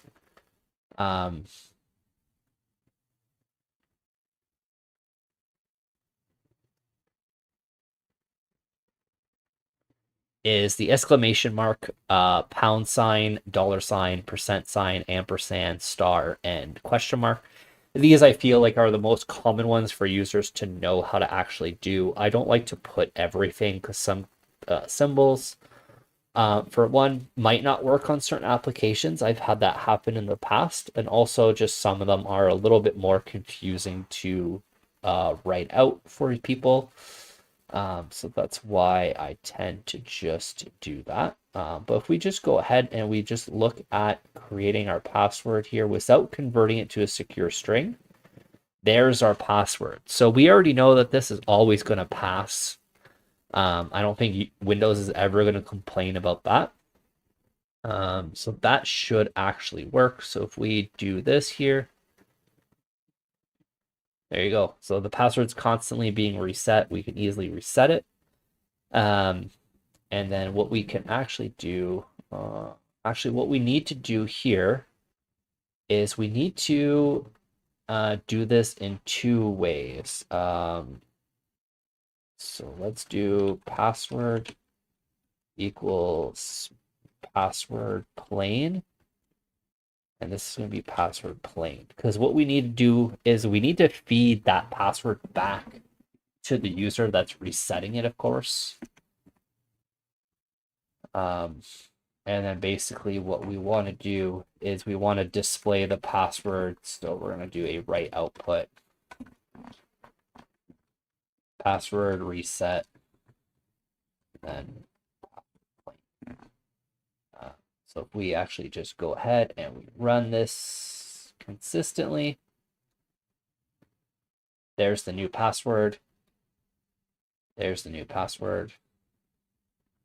There's the new password. There's the new password. There's the new password. So it should be fine every single time. So how will we store the password to pass it on? So that's what we're going to be doing right now. So what we're actually going to take is we're going to take all of this here, and we're going to copy it, and we're going to go ahead and we're going to go into our endpoints, and we're going to create a new endpoint, and our method here is going to be a post, and we're going to say reset password, and we're going to put a slash.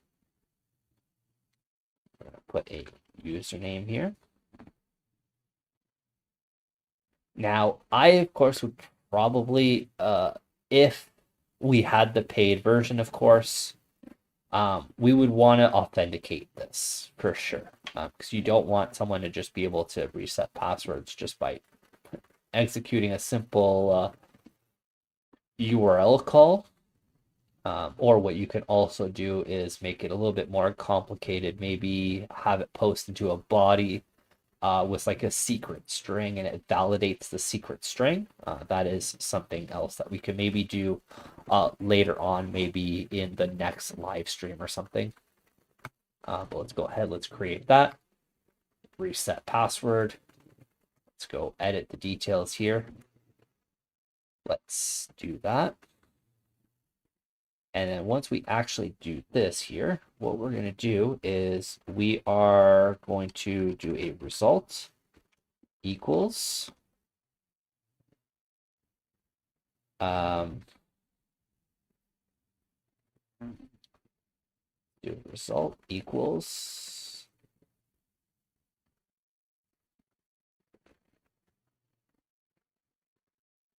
I just want to make a simple object here. So we're just going to copy paste this.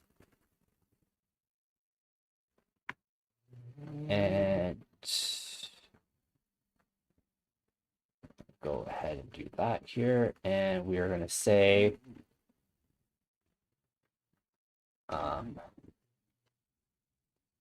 password is going to be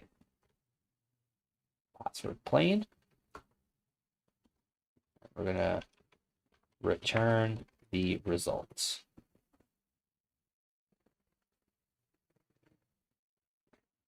Yeah, we would be able to send an email as well.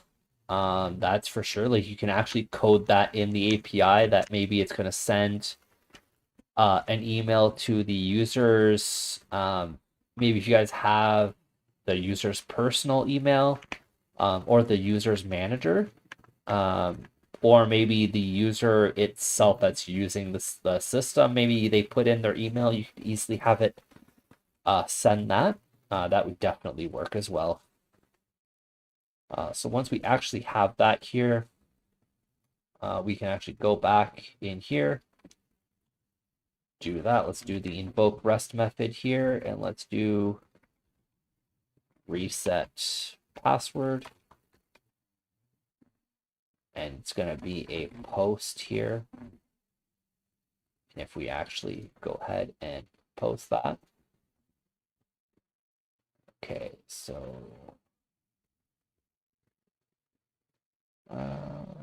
cannot find the password policy.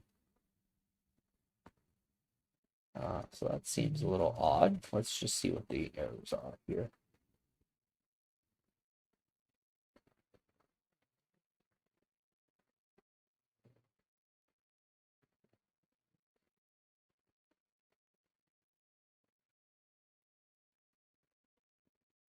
So let's just do employee 1 returned by endpoints.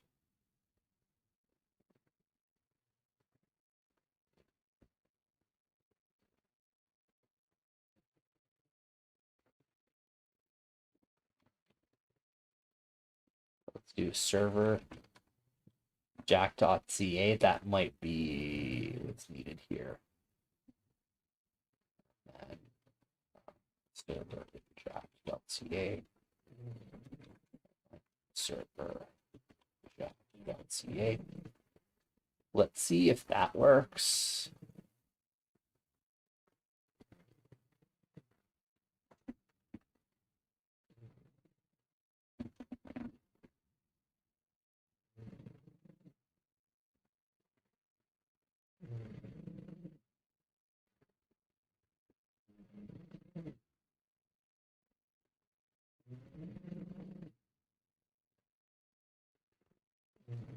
It is very strange that it's saying that it can't find the password policy, but it's giving me the password policy name.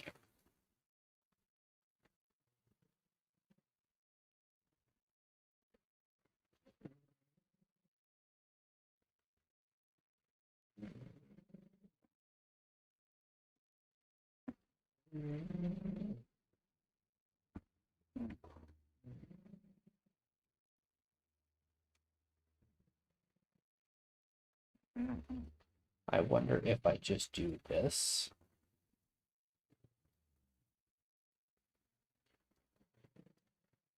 Password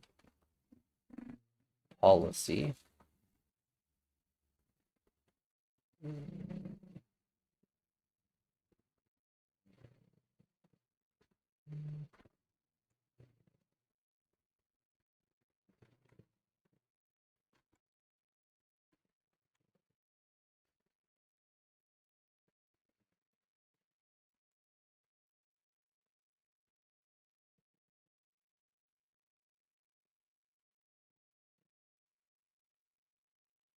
Get that, and then if we do that, dot min password blank, would that work maybe?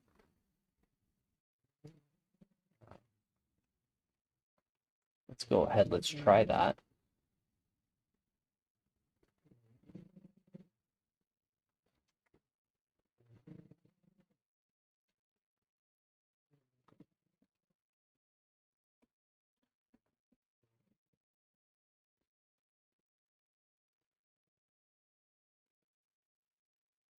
Let's see if we get the same error with just changing that anyways. We do.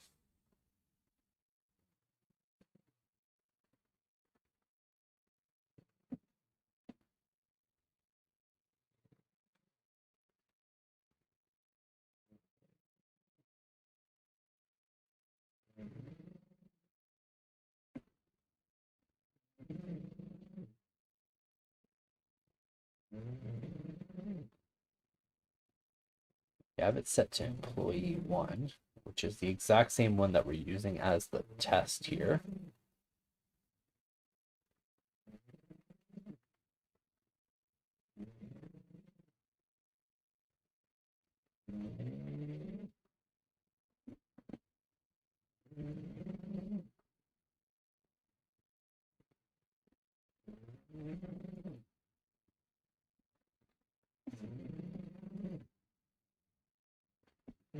Makes it a little bit easier to see, I think, on the stream as well.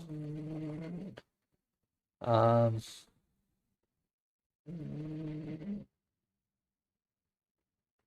not exactly sure.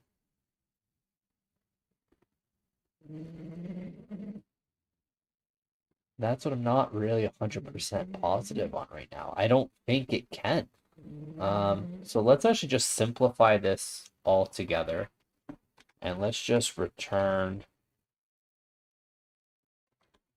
password policy. Let's just see if this works.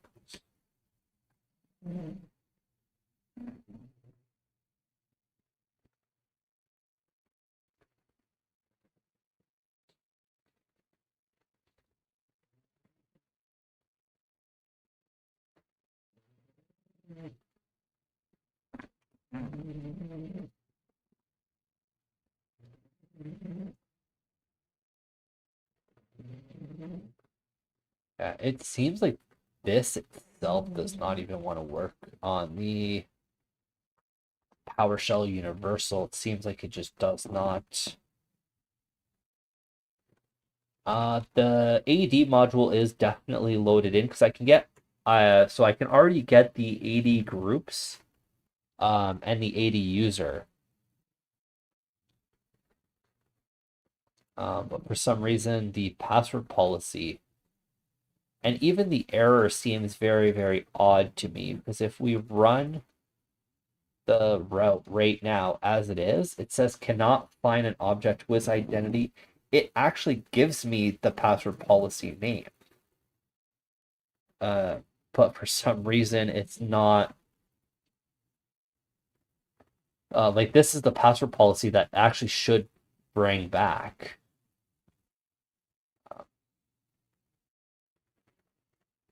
That could be it. It might not like the fact that it's a post request. Let's change it to a get maybe.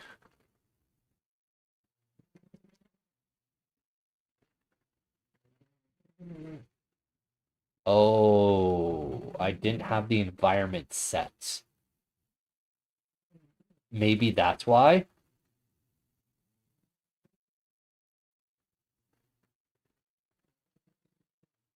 Uh,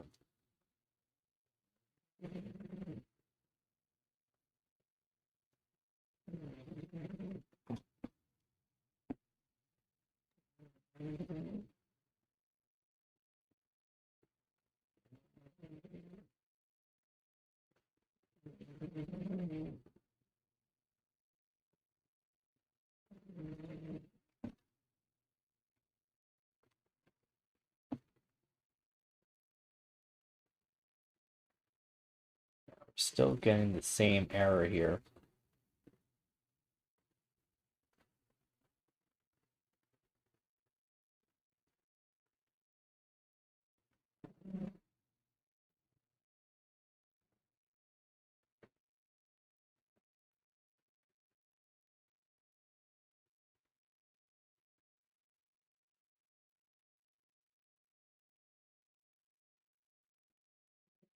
Let me just bring up a new endpoint real quick.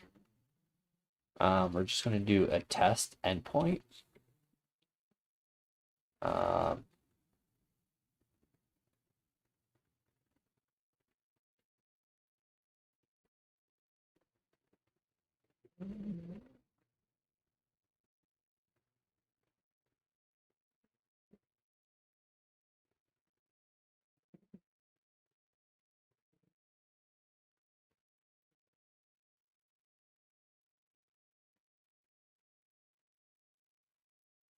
save settings. And let's just do that. And we're actually just going to put in the username real quick here. We're going to do employee 1. But we're taking out pretty much.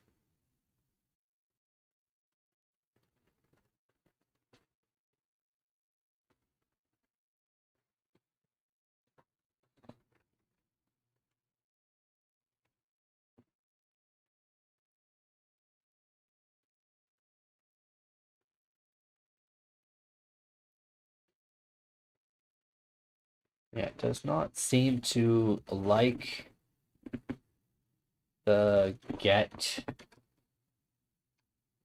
80 user salted password policy.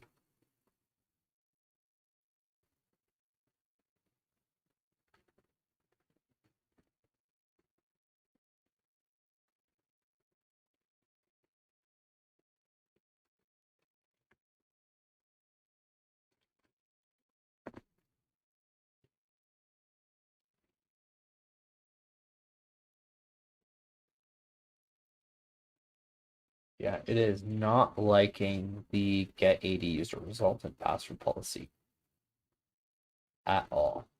Um,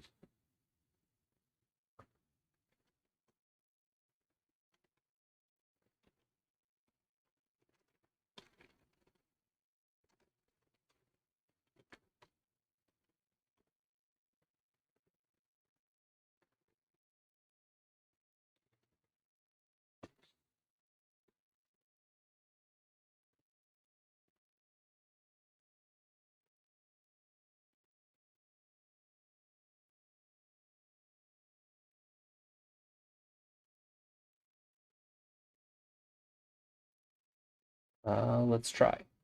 Let's try that.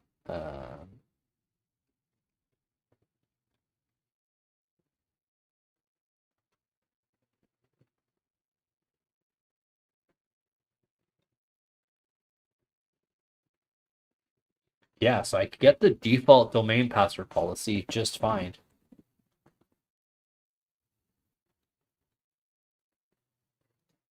So if we test it out over here and on the test route, we can get the default domain password policy, no problem at all.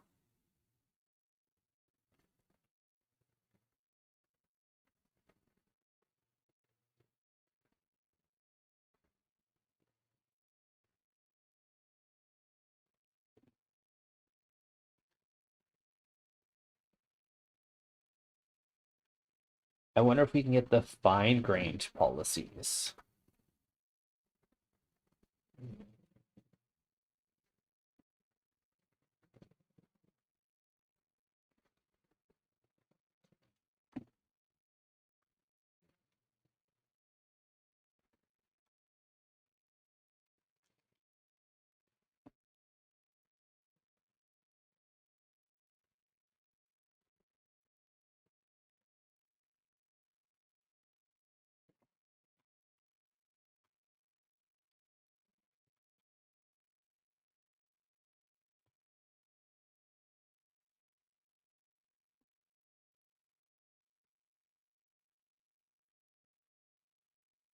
Yeah, it doesn't even seem that we can get. So the default domain password policy works. The AD fine-grained password policies do not. If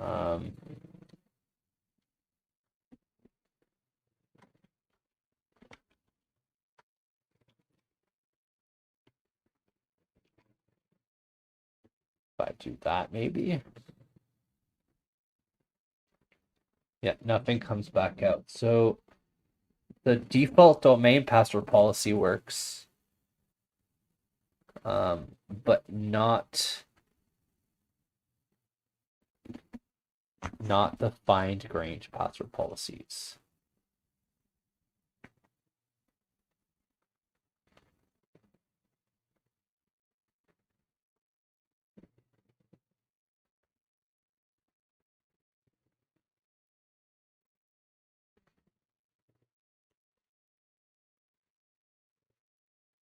I do. So if we actually run the code, so if we actually run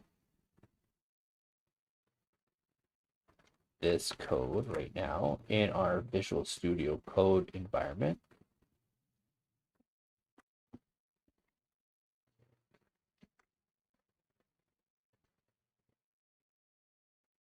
we actually get our fine-grained policy.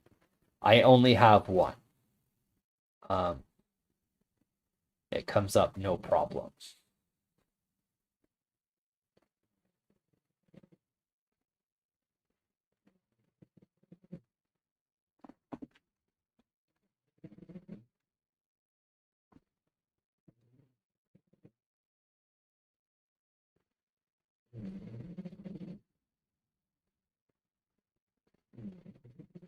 Now, the only thing that I'm wondering is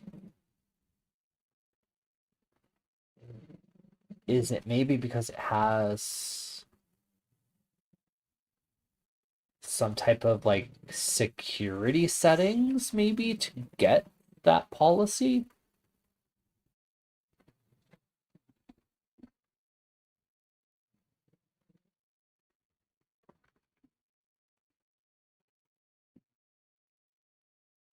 Go ahead and let's connect on our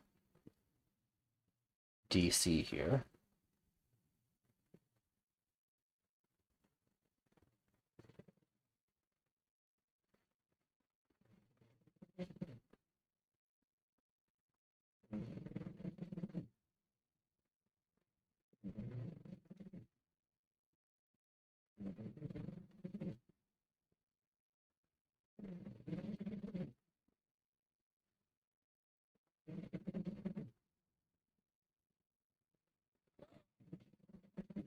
Okay, so maybe it would need to actually run as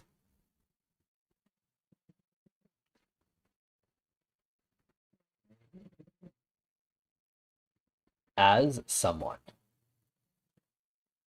in this case. In this case, I wonder if, because in here we're running it as like the administrator account. Um, but once we're running it on PowerShell Universal, because I configured it to run as um,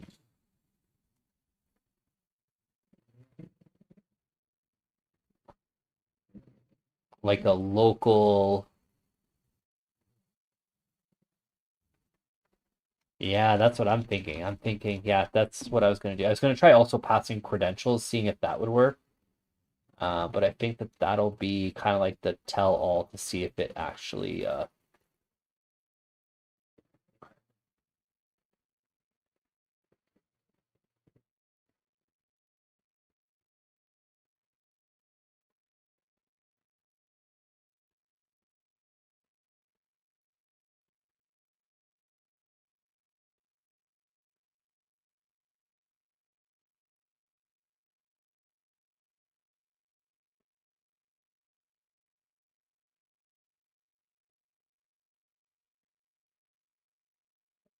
as an explicit deny on delete. That's fine.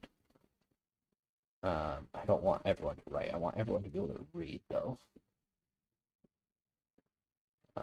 So let's see if that works.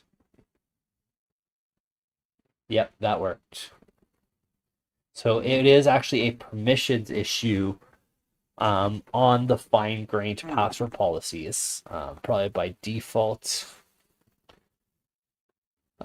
Which actually makes sense because you really wouldn't want someone querying your Active Directory to be able to get your password policy. So this is definitely where you might actually have to pass in credentials in order to really make it work properly and securely. No, I switched it back to read. I had originally selected write, but then changed it to read. So write is not checked, but read is checked. Um,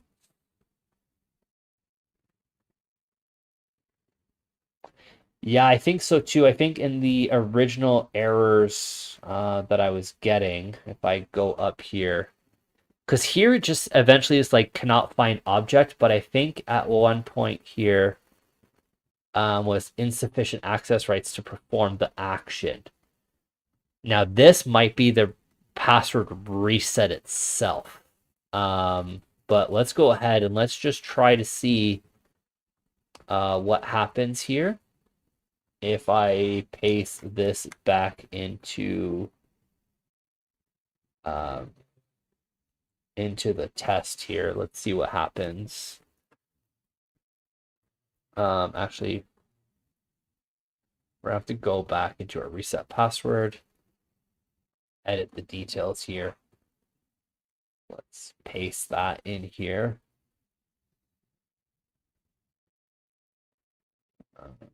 Okay, perfect. So that seems to be good. Let's try that.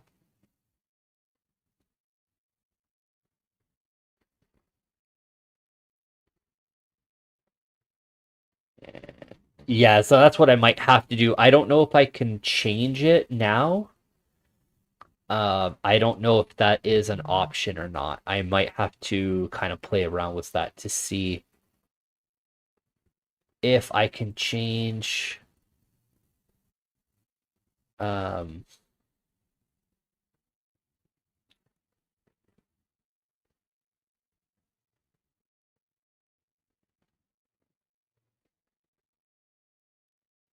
I might have to uninstall it and reinstall it potentially.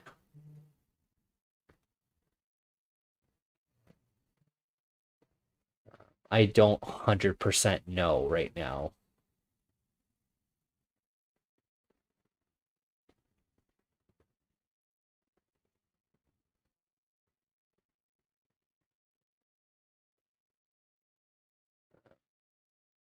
Yeah, so I might have to actually run PowerShell Universal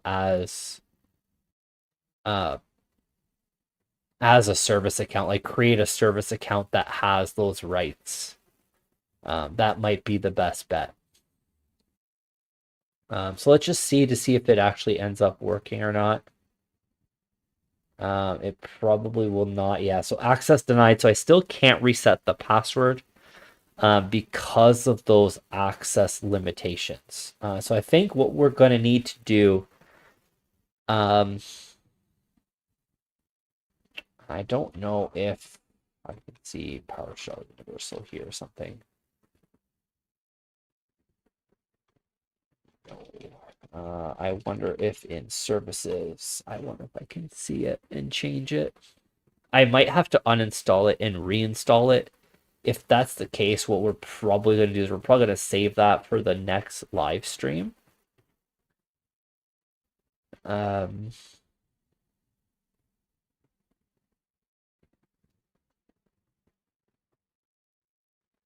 PowerShell Universal. Properties. This account. Let's go ahead. Let's browse here. Let's do Jacked. Now, this is obviously not recommended, but we're going to run it as the administrator account. Let's do that.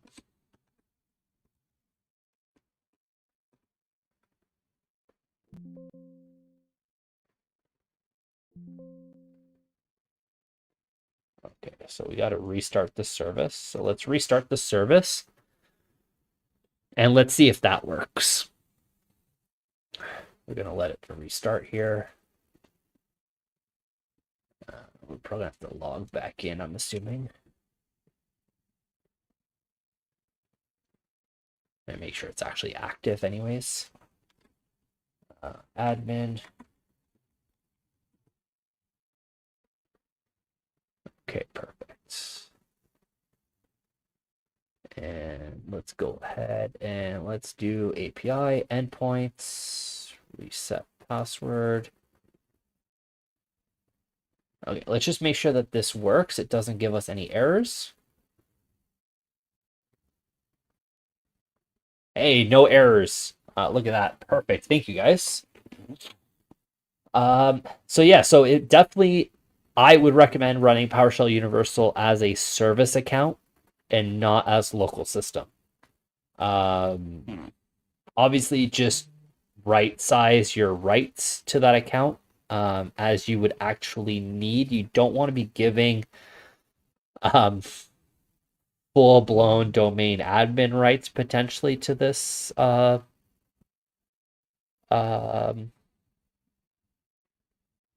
tool because that could get pretty destructive.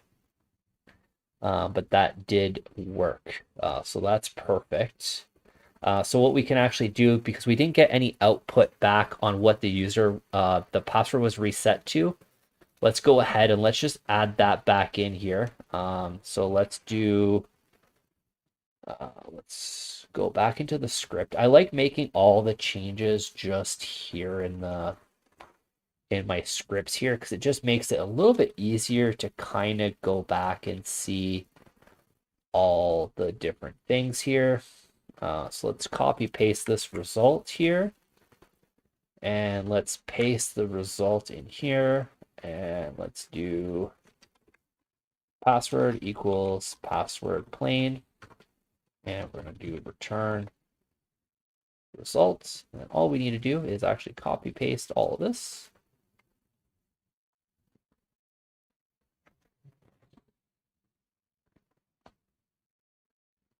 And let's go here and let's go ahead, copy paste that here, save that. And now if we go ahead and we run it now on our selected user, we actually get our password that it was reset to. So, and again, like this is just what we put in the result. We can actually add more information to this very, very easily. So let's say we wanted to go ahead and pass in the username here. We can go ahead and just do, we can pass in username. Now, of course, because we don't get a AD user, we can't really put in any more information, but you could easily bring in more information. into it. But if we just put in like username and password, we can actually even say new password, because that would probably be a little bit more obvious of what's going on. Now, if we go ahead and we run it now, we get the username. So we get the user that was actually impacted, and we get the new password. So we can go ahead and we can actually supply that to the user. So again, we're going to be building a user interface for all of this. So what we've actually done today so far, we've been able to do the, so we've been able to do this, this, this, this, and we've been able to do the reset password. Those are really ugly check marks. Let me just zoom in a little bit here so you guys can actually read it. So in the next live stream, we're going to be working on the unlock, disable, and enable account. Now that we've really done the reset password, I think that that should be fairly simple to do. And then another thing that we're definitely going to be doing is I'm going to be making this into a tutorial series. It's going to be a little bit easier to follow than watching like 2-hour long, more than 2-hour long videos of kind of like figuring things out. But I do like doing these streams. I hope you guys like these live streams. I think they give a little bit more of like a realistic outlook on what programming is, and what figuring things out are. Because sometimes when you watch tutorials, I know like I've been in this spot. Hopefully there is no log in the tool to keep the output. So as far as I'm aware of, you can turn on logging. But the good thing is we did force the user to change password at logon. So hopefully that kind of reduces the risks, and I don't have a persistent log. Now, of course, again, I would always recommend to have the authentication enabled. This is definitely not a security first spot application that we're building right now. We can definitely add some more security into it later on. But with the reset password, it is always a little bit risky. But we don't have any logging turned on right now on it. So the live streams are very nice. So I'm planning to start at the same time that I started today, which was 11 a.m. I feel like that's a really good starting time for me. It gives me time to kind of get ready in the morning, eat. I think the live streams are always going to be about 2 to 3 hours long. I don't think that they're going to be much longer than that unless I start gaming at the end if people actually want that. But I know last week, most of the viewers really wanted programming streams. So I'm here for it. I will definitely really enjoy doing these tech live streams with you guys. I like getting your feedback on stuff too, and like helping. We're kind of all working together to like figure out the problems that we're encountering, and I feel like that kind of gives an outlook to a lot of people that when you're watching tutorial videos, those are very curated videos. Like I've gone through all the steps before making the video. Sometimes I'll forget the odd thing and I still encounter an issue here and there with typos in the videos, but they're pretty seamless compared to something like today, where we're kind of struggling through figuring out why the password policies aren't coming up.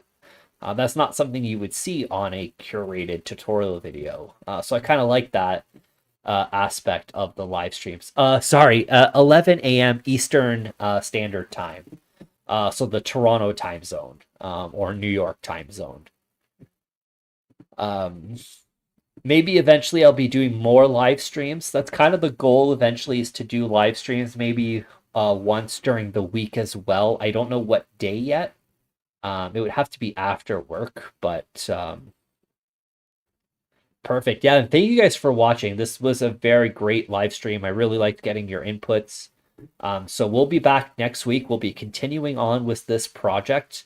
This project won't be coming in tutorial videos soon anyways. Well, probably pretty soon, maybe in like a month or two. But we're going to be working on these through the live streams. And like I said, if you missed anything on the live stream today, Basically right after we end the live stream. It should be posted on YouTube already. I don't know if YouTube has like a little bit of a delay to like process the video. Um, Great. So actually, there's two people that really like Ansible and Git stuff. So I'll definitely be bringing those into the channel and bringing those into the live stream, hopefully. Maybe we could learn Ansible together. I already know a little bit of Git. I am by no means a Git expert, but we can learn all those things together, and I think that'll be really fun. We get to learn together. We get to kind of go through the struggles together and kind of increase our learning that way. Um, because I think that even if I'm making videos, I still learn every single day that I make stuff. Like today, I learned PowerShell Universal with you guys. Um, and we learned kind of like the little quirks of running as a service account versus local system when dealing with PowerShell Universal. Probably PowerShell Universal would be fine for the most part running as local system, but we wanted to do something that required a little bit extra rights. So that's why we needed to make some changes. So thank you guys for watching. That's going to be it for me for today. But I will be back. Yeah, that's actually super cool. I've never used Terraform at all. I've dabbled in Ansible, but I've never used Terraform at all. So that would actually be really cool as well. So that's going to be it for me for today anyways. Please hit that subscribe button, hit that like button. And also, if you hit that notification bell, I think that gives notifications when I go live as well. So that kind of helps. I usually always have like a starting soon screen on my live streams for the first couple minutes to give people a chance to kind of start viewing. And thank you guys for watching. Have yourselves a great weekend. There's going to be a video coming out on Monday. So hopefully you guys enjoy that. It's some more PS Write HTML, and I will see you guys on the next live stream. Thank you guys very much.